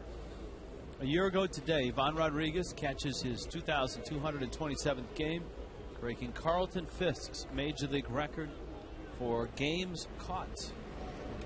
And Pudge Rodriguez, when he goes in the Hall of Fame, Tommy, will go in as a Texas Ranger. Yes, he will. Is there a Ranger in the Hall of Fame? Let's see. Fergie Jenkins is in the Hall of Fame. He pitched for the Rangers. Anybody go in as a Ranger? Yeah, he went in as a Cub, I believe. Liner over the head of Sanchez. Stanton cuts it off. And David Murphy, who came in the double switch, announces himself with a bang. Boy, every move that Ron Washington is making is just paying off. I mean, he didn't want to stretch Ogando out too much.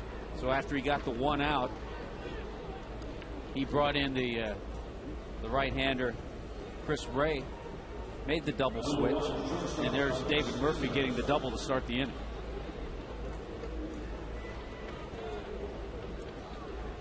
Elvis Andrus, top of the order, and then Michael Young in the 7th.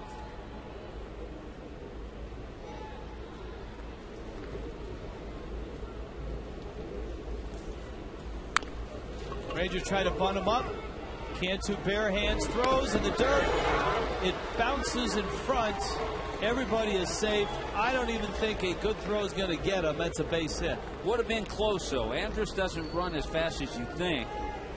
Would have been a close play, but a tough play, and that's why Elvis Andrus gets the base hit. Good bunt.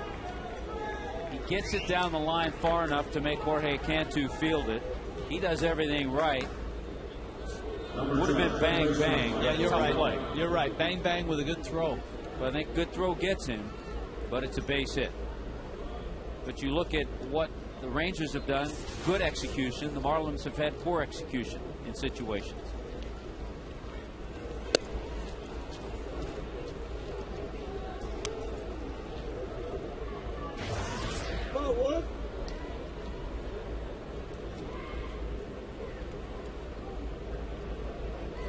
Michael Young.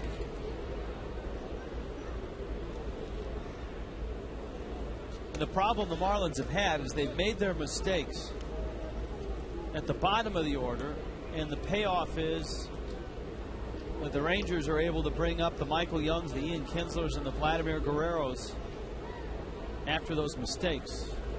It was Kinsler who had the big 2-run double in the 5th. Young is 0 for 3.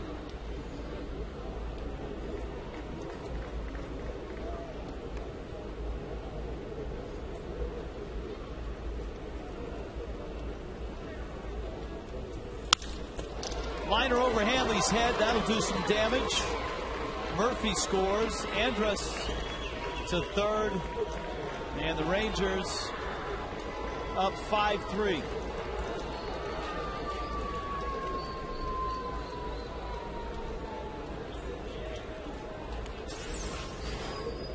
Looked like the slider or maybe a fastball that just backed up over middle of the plate. Michael Young, 1,750 hits now with that base hit.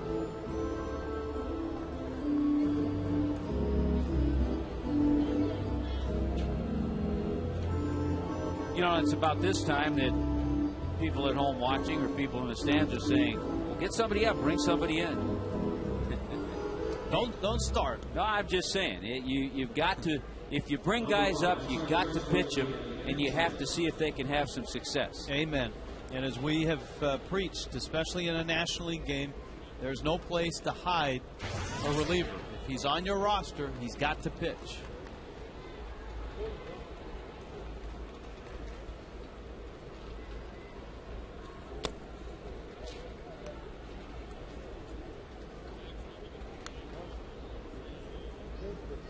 Because in this ball game, say this is an American League game, Ricky Nolasco's probably still out there. Oh, yeah, because he was at 80 pitches.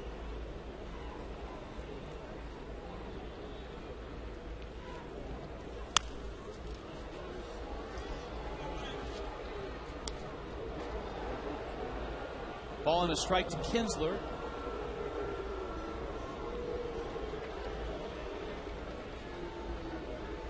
Andrus and Young across the diamond, and there's nobody out. 3 consecutive hits have greeted Tim Wood from AAA. Fly ball right field. Stanton, a good head of steam, makes the catch. The throw is wide, gets by Paulino.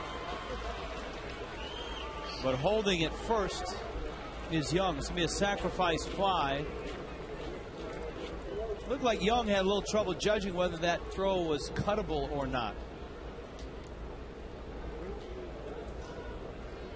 It was hard to tell from this angle if it was. I think it was, and scoring easily was Andrus, even the throw on line. But because the throw was low enough, and I think it was cuttable, that's why Young stayed at first base. So, you know, you get a little good and bad. I don't think Mike Stanton would have had the runner at the plate. And the good part of that is that he kept the ball low enough to keep Young at first. Guerrero fouls it back. But wouldn't it be something if the Texas Rangers got to the postseason?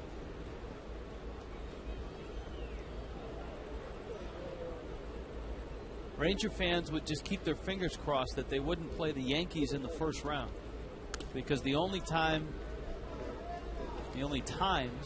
that this franchise has ever been to the postseason in their 39 years, 96, 98, 99, the Yankees were waiting for them and eliminated them all 3 years in the division series. Stanton makes the catch. And those were those big Yankee years, tremendous teams. Number 32, and those were good Ranger teams, great offensive Ranger teams. We were talking about the two guys from Mississippi State in Palmero and Will Clark. Certainly Pudge was there. I believe Juan Gonzalez was there at the time.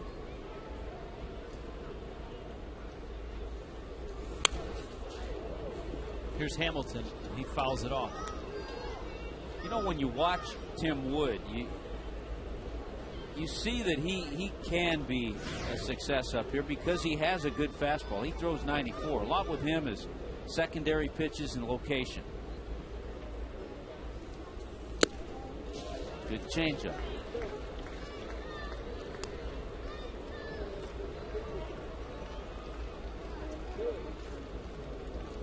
The 99 Texas Rangers: Pudge Rodriguez, Mark McLemore, Royce Clayton, Todd Zeal, Rusty Greer. What a great Ranger he was.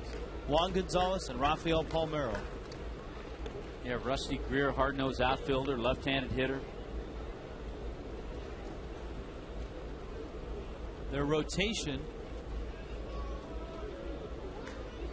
Rick Helling, Aaron Seeley, John Burkett, Mike Morgan, and Mark Clark. John Wetland was in their bullpen. Esteban Loaiza was in that rotation a few times.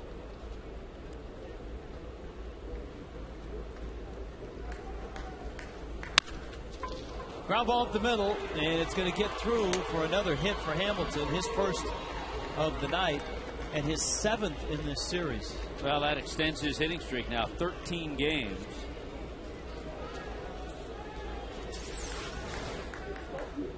And 7 for 12 in this series. He stings the ball. He's a guy who hits the ball hard, and you can tell when he launches one in the air. But he also gets that real good topspin, and it shoots through the infield in a hurry.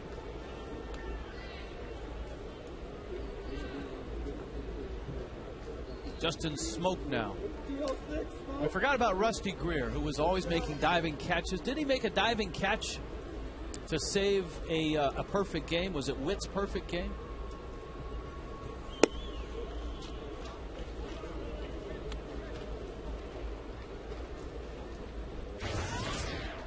I know where to find that. Give me a second. Well, it was Mike Witt with the Angels who threw a perfect game against Texas. Who was? All right, well, we'll find it. Rusty Greer made a diving catch. The Rangers had Bobby Witt, but he didn't throw a perfect game. But I can picture him making a diving catch, though, somewhere. You're on to something. I am. I think you're on to something, Rich. Give me a second.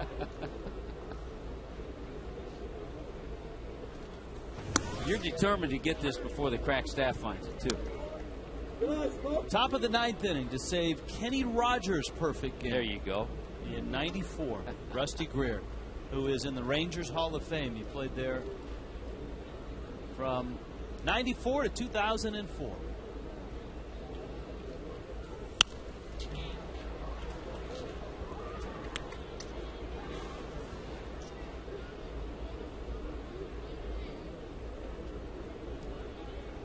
Justin Smoke with a big swing and a foul back. He had a big swing like another former Texas Ranger. Remember Mickey Tettleton?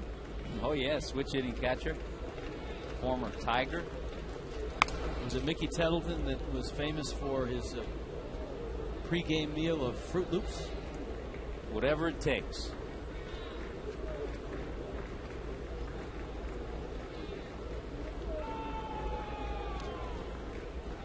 Runner goes. Paulino's throw, not in time.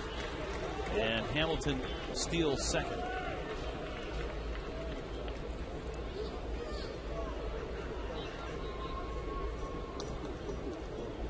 Hamilton's having one of those series, the kind of series Mark Reynolds had here with the Diamondbacks. Was that last year or the year before? I think it was last year. Yeah, I think it was last year. He and Upton went off in that series. Wood finally gets smoked. But the Rangers add on and stretch their lead. 6-3.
Nicely for the Fish. Yeah, things were looking pretty good with this extra base hit by Ronnie Paulino, bringing in a couple of runs, a little check swing grounder, another run comes in. The Marlins had 3 runs at that time. Vladimir Guerrero put the Rangers on the scoreboard as he launched one into the blue seats. He's done that a lot of times in his career.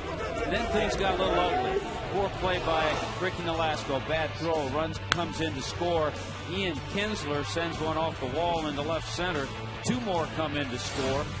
And then in the 7th inning, more base hits, more runs for the Rangers. And right now they've taken a 3-run lead. 6-3 is the score. Texas on top.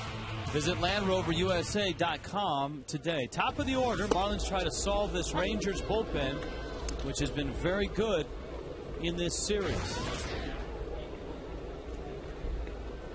Chris Coughlin, Gabby Sanchez, Hanley Ramirez against Chris Ray. In a way, and I don't have the numbers, we can figure them out.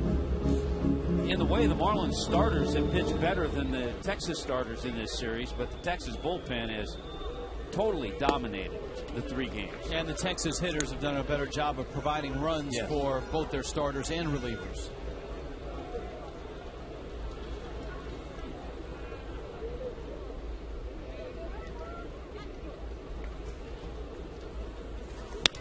Coughlin turns on one and rolls it towards Kinsler. Whips it onto first in time, and there's an out here in the 7th inning.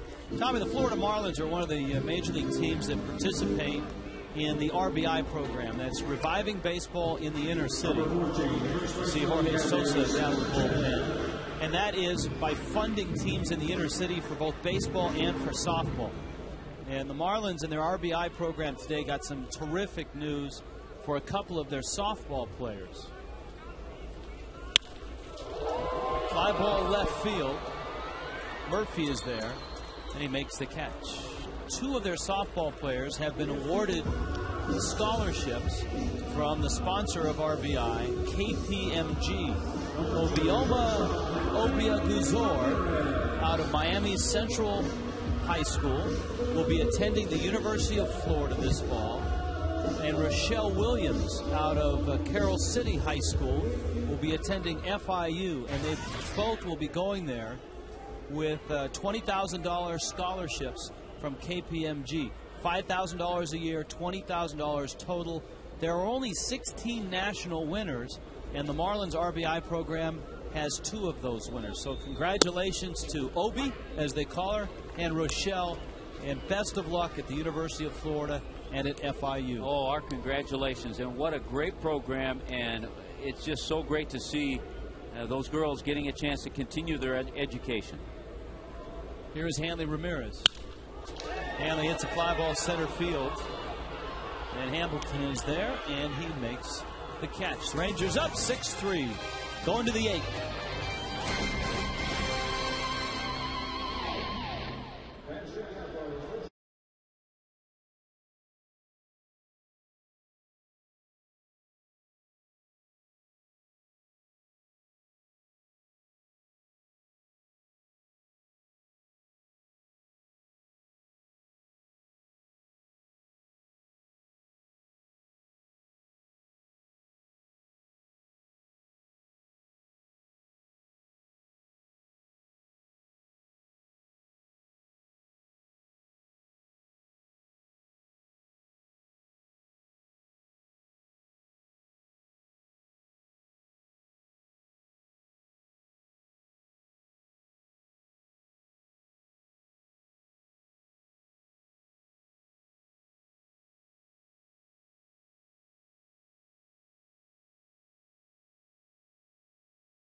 Friday night, and during the game they'll be reading out, as they do all the time, B10 I-72.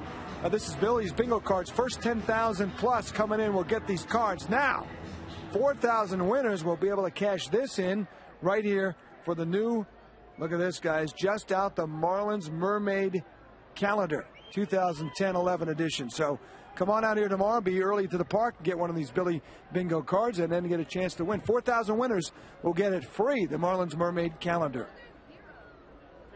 Filmed at Jungle Island, I believe, here in town. Yeah, and mysteriously, Frank Fort is in every one of those shots because he's always there to give us the big story, the making of the Mermaid's Calendar. Frank always gets that assignment. And he always has a smile on his Frank, face. how come you haven't gotten that assignment? You know what? Frank is Mr. September, I believe. Jorge Sosa is Mr. 8th inning for the Marlins. Ricky Nolasco went the first 6. Tim Wood was touched up for a couple of runs in the 7th. And here is Matt Trainer. faces Sosa. Trainer has 2 hits tonight.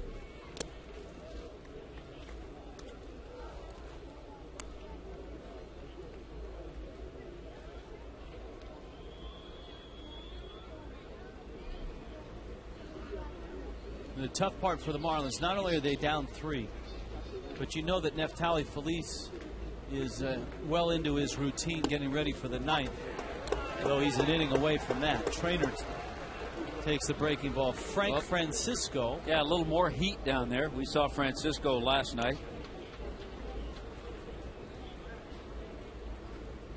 This is the pitcher's spot. And so Craig Gentry is going to hit for the Rangers. Yeah, when Ron Washington made the double switch, Murphy coming into the game, Ray coming into pitch. Ray was put in that number 8 spot, so here's Gentry.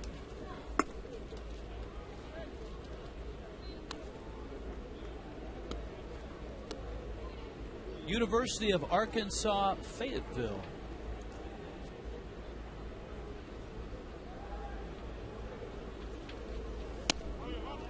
Also played at the University of Arkansas, Fort Smith. Yeah, spent most of his year last year in the minor leagues at 49 stolen bases.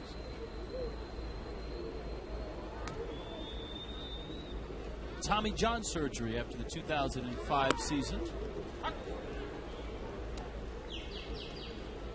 One of those things we talk about, Rich. You read about it a lot more with pitchers, but there are a number of players, position players, that have also undergone Tommy John surgery. Out of Fort Smith, Arkansas. Gentry is 26.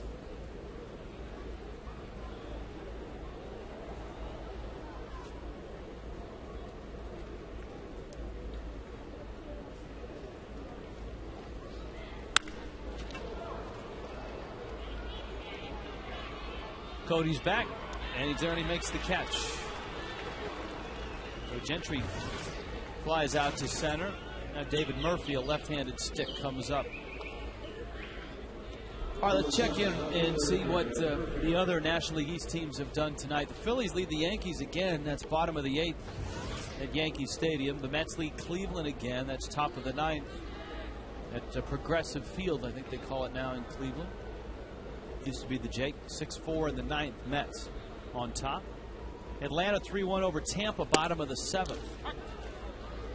Of course, the Rays are headed in this direction. Detroit earlier today beat Washington 8-3. Well, not good news, because other than Washington, all the other teams in the division are leading. And if that holds up, if the Braves continue to lead and beat Tampa, then the Marlins will be 7.5 games out if the Marlins don't come back in this one.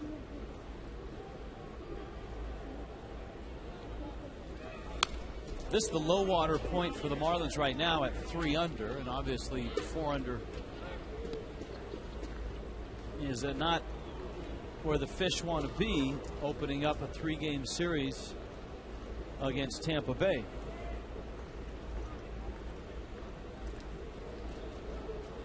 One and 2. Sosa on the way. Down he goes. 1-2-3 inning. Nicely done by Jorge Sosa.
Base hit.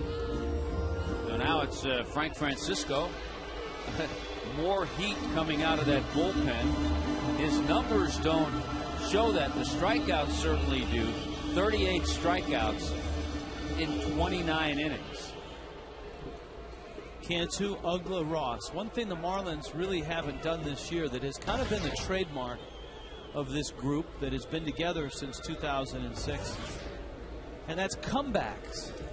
Marlins have always been pretty good with this group at comeback wins, walk-off wins, come from behind games. But this year they really haven't been able to put together any really dramatic late-game charges.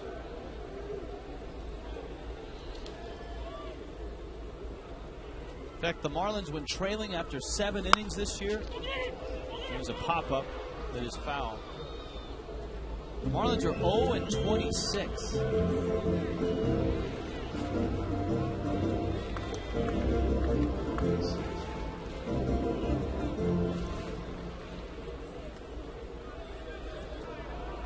That's when trailing after 7. Now, when trailing after 8,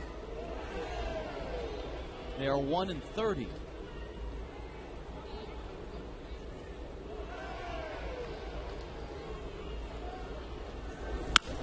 0-2 pitch, ground ball down the line. Young over. That's a difficult play, made easy by a guy that has won a Gold Glove at shortstop And started his big league career at second. The good transition into foul territory. He got some nice help from Justin Smoke at first base too on a beautiful pick. It's a good angle. And there's that pick by the first baseman, Justin Smoke. Ugla's 1 for 2. He has singled, struck out, and walked.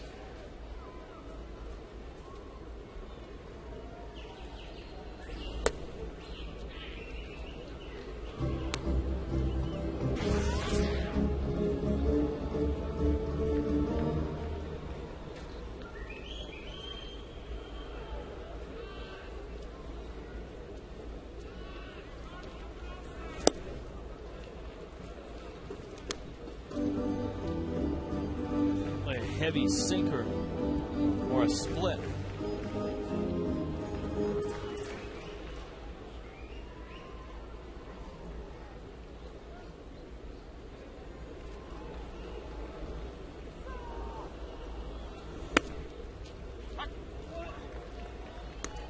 Fish have just 7 hits to go with their 3 runs.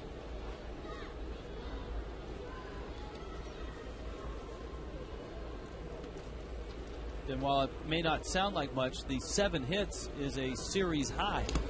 Last night they had 4 hits on 3 runs. The night before, 3 hits and 2 runs.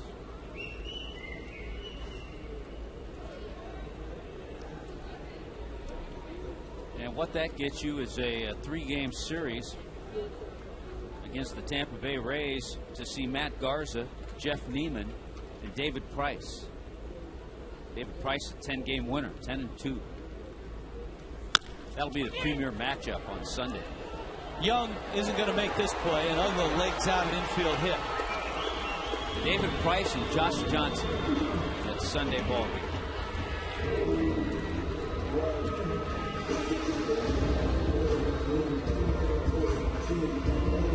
Here comes Cody.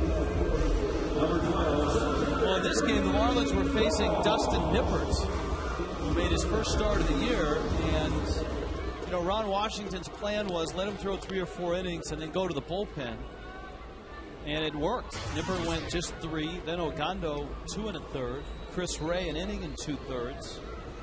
Now Francisco.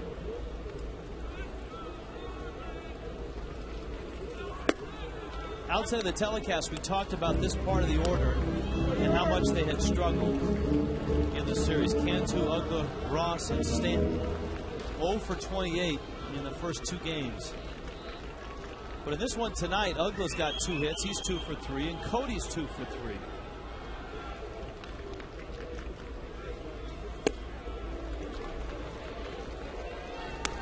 But it's been a rough series for the youngster Mike Stanton. Brian Sanchez will come on and pitch the next inning. By the way, Clay Hensley is still not available for Freddie Gonzalez. And that's beginning to sound a little more serious. That neck injury is still troubling him.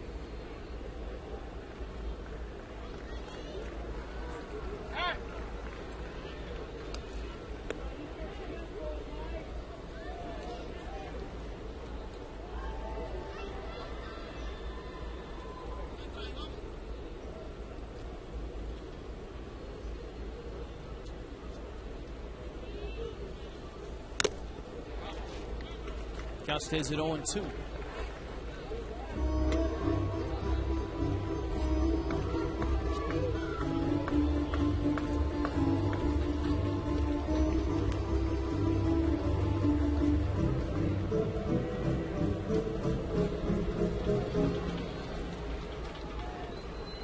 Marlins down 3, bottom 8.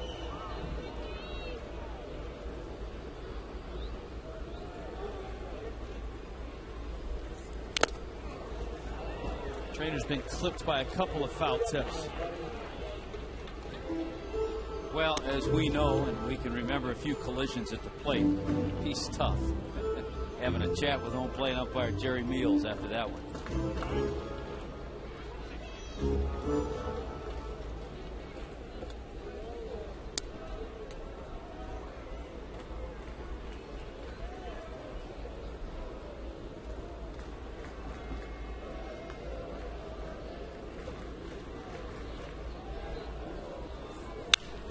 Cody on the breaking ball, and he lines it into the corner. Let's see if Ugla can score. Round third, they'll send him.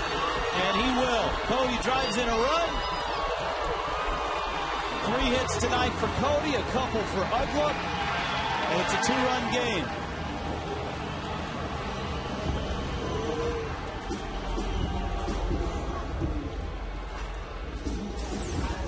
Boy, this is a nice swing on a breaking ball. There it is, out over the plate. Cody's had some terrific at-bats all night. A couple of balls, a couple of fastballs he hit the other way. That time he took the breaking ball down into the left field corner. And it took a while for Murphy to get to that corner because, as we've seen, the Rangers have really been playing their left fielder way off the line. And he's way off the line here for Stanton. Outfield towards right center. Boy, he's way off the line. Murphy is in left and deep. He's a step or two from the warning. He's almost on the warning track out there. He's almost too deep. He's almost out of sight. I can't see him.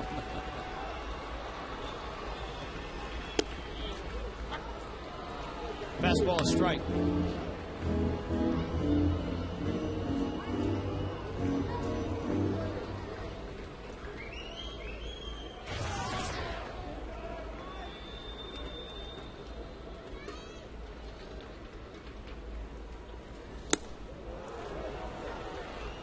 Stand behind that fastball, and it's 0-2.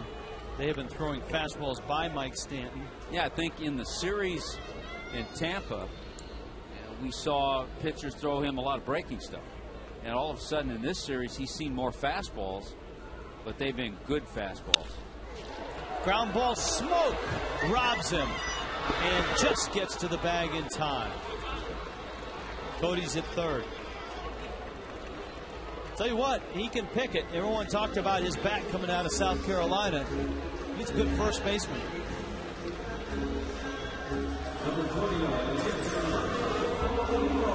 Just trying to protect the plate. It's a borderline pitch, but Mike Stanton's able to cover that outside corner. Extra bases if that ball gets by Smoke, and he just beats Mike to the bag. Not his intent to move the runner over with 2 out, but Cody Ross moves over to third on that. Well, if the Marlins are going to get Feliz in the 9th, it would be nice to be within a run. Ross is 90 feet away, and Trainer smothers that breaking ball.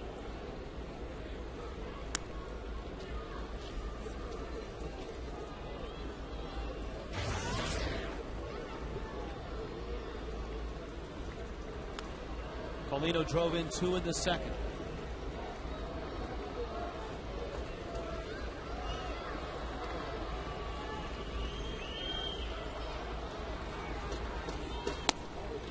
Francisco misses up. It's 2-0. Wes Helms is on deck.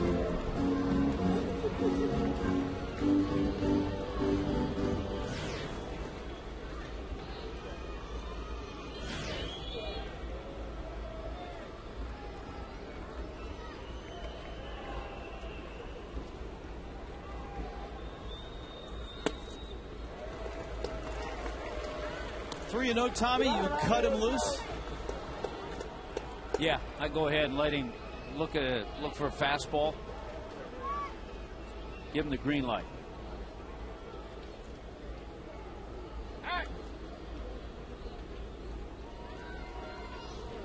Polino, a good fastball hitter. He's got 4 hits in the series.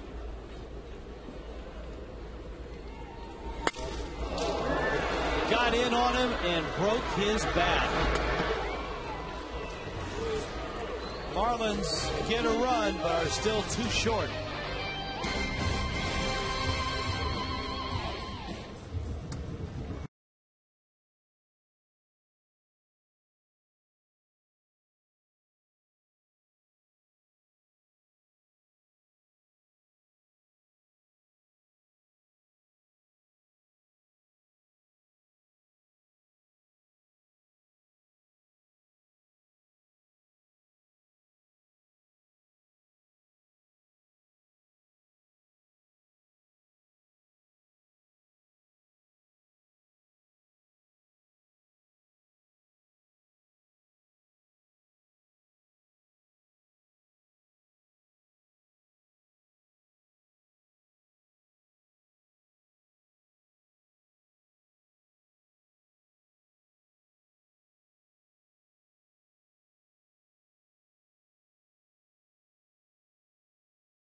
Back with the team.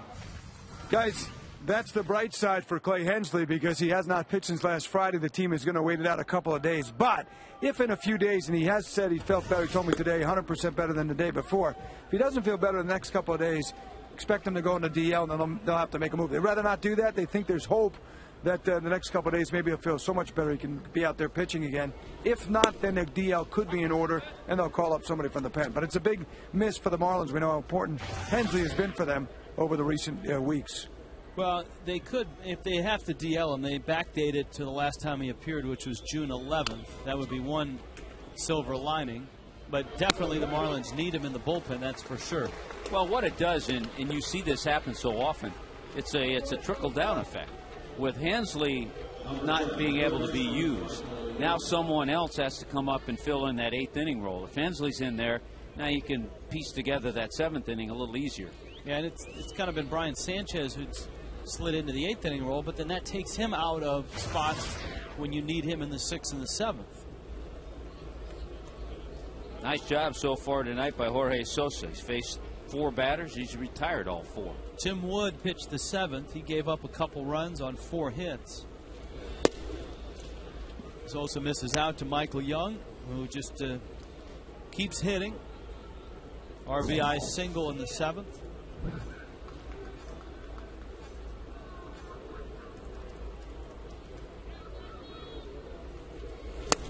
Yeah, Young got off to a little bit of a slow start. But since May 1st, he's hit around 350. That's more Michael Young-like.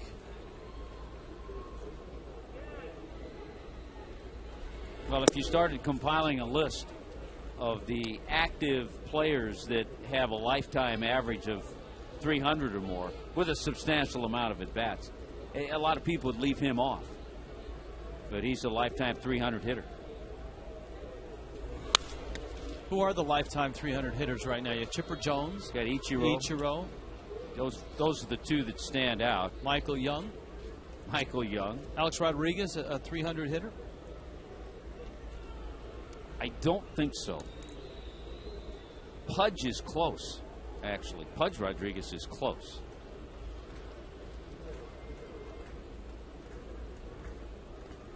Joe Mauer is a good one. AJ Speaks, our producer, chiming in on that one.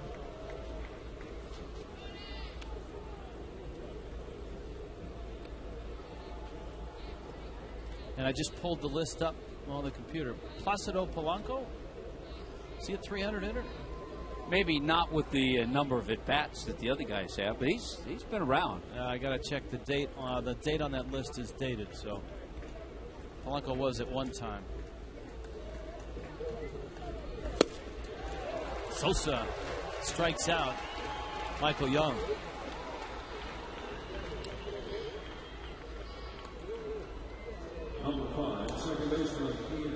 There he is, Neftali Feliz in our South Florida Ford Spotlight. Let's just give it to the entire Texas Ranger bullpen for the entire series because they've been very impressive, whoever they've run out there. Feliz has been the headliner at the end, but Alexei Ogando, Chris Ray has looked steady.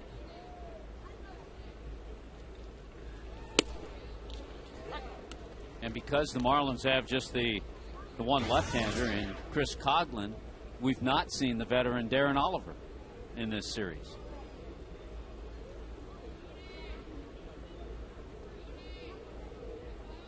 Polanco 304 career average.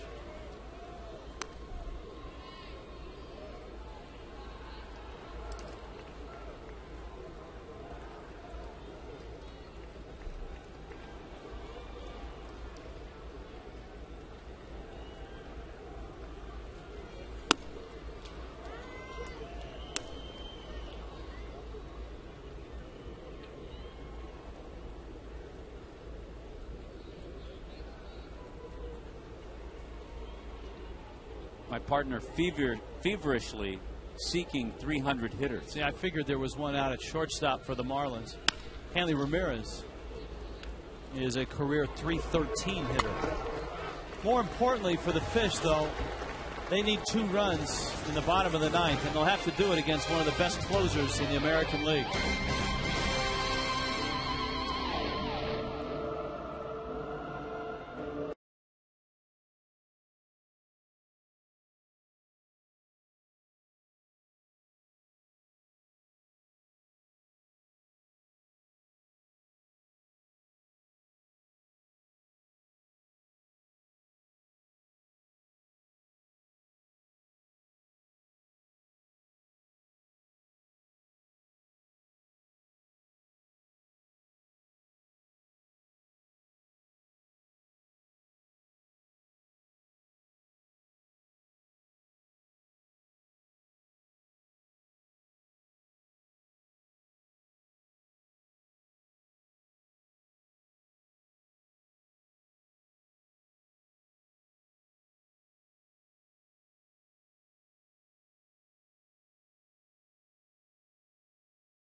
It extended his hitting streak to 13 games, his 15th home run. A blue cedar, our Coors Light Cold Hard Blast. Here's the cold hard reality for the Fish. They are down by 2. It's the bottom of the 9th. And they are facing a pitcher that they have seen in the first 2 games of this series.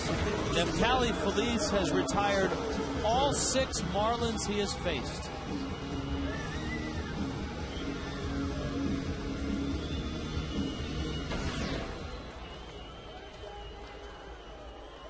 He gets Wes Helms, Chris Coghlan, and then Gabby Sanchez. Boy, after those 3 games in Tampa, getting a chance to play, Wes feels a little left out, getting those 3 or 4 or 5 at-bats every day. Feliz with a fastball for a strike.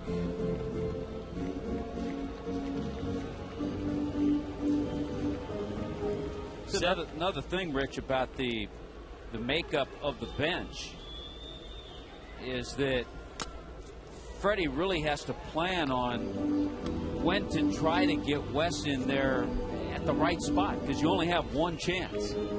And he doesn't want to lose him and not use him in a game. And so here's that one chance.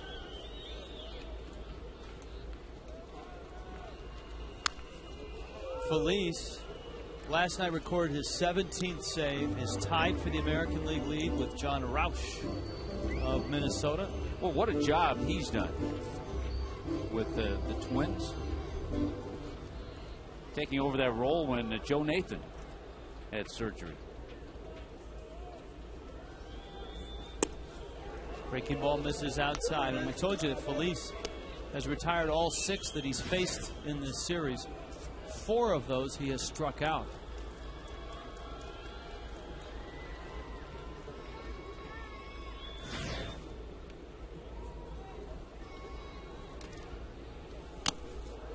Make that 5 of the 7 that he has retired. He has struck out in this series. Well, opponents hitting 189 against him. And remember the odd start the night. The odd stat about him, and Chris Coghlan doesn't want to hear this. The odd stat about him is that he has the best opponent's batting average against left-handed hitters in baseball. So as you and I discussed, you would think, well, maybe he has a nasty splitter or a screwball that moves away to lefties. And he doesn't. Left-handed hitters are 5 for 54 against Feliz. He's got a hard fastball, curveball, and a changeup. He's got a strike on Coghlan now with the count even at 1-1.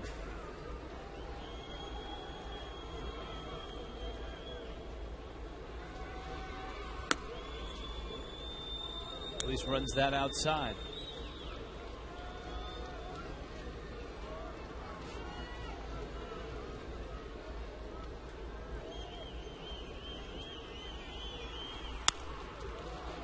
That one popped foul towards the seats and out of play. 300 hitters currently in the big leagues. There's a bunch of them. There's 19 right now with enough at bats.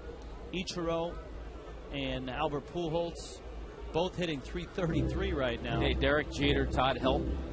Good list. Vladimir Guerrero, Matt Holliday, David Wright, Hanley, and Manny. And A-Rod is on that list. Okay, there you go. Robinson Cano. Don't you know? Sorry about that. 2-2. Coghlan, a slicing liner on a hop. Young gets it and throws him out.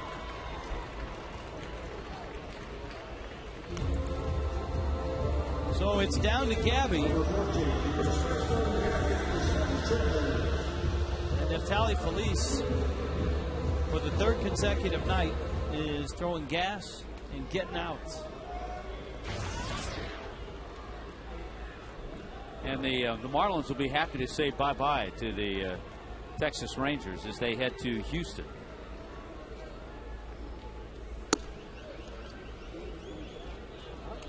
It's one of those teams that certainly, as the season goes on, I know that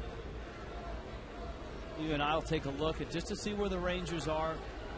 And if this is a point in time where they really take off, this will be a high water mark for them. If they win this game, they would go 10 over. And the Marlins will continue to add to their low water mark. Yeah, we'll check in on Feliz and see when he gets to 40 saves. Or if anybody gets on against him.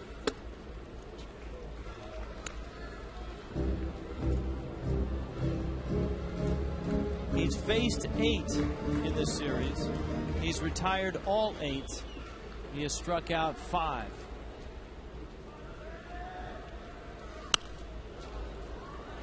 And now he's 2-2 on Gabby Sanchez. Tell you what, the Rangers made a terrific trade. They did not think they could keep Mark Teixeira long term. So Feliz, the guy they got from the Braves. Jared Saltalamacchia also coming over in that trade. Elvis Andrus, their shortstop, coming over in that trade.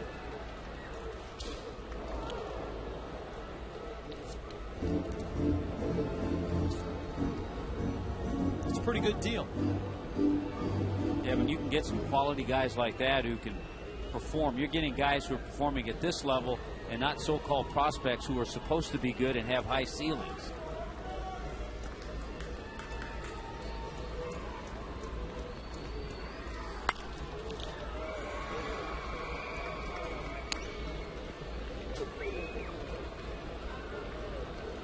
Two and two.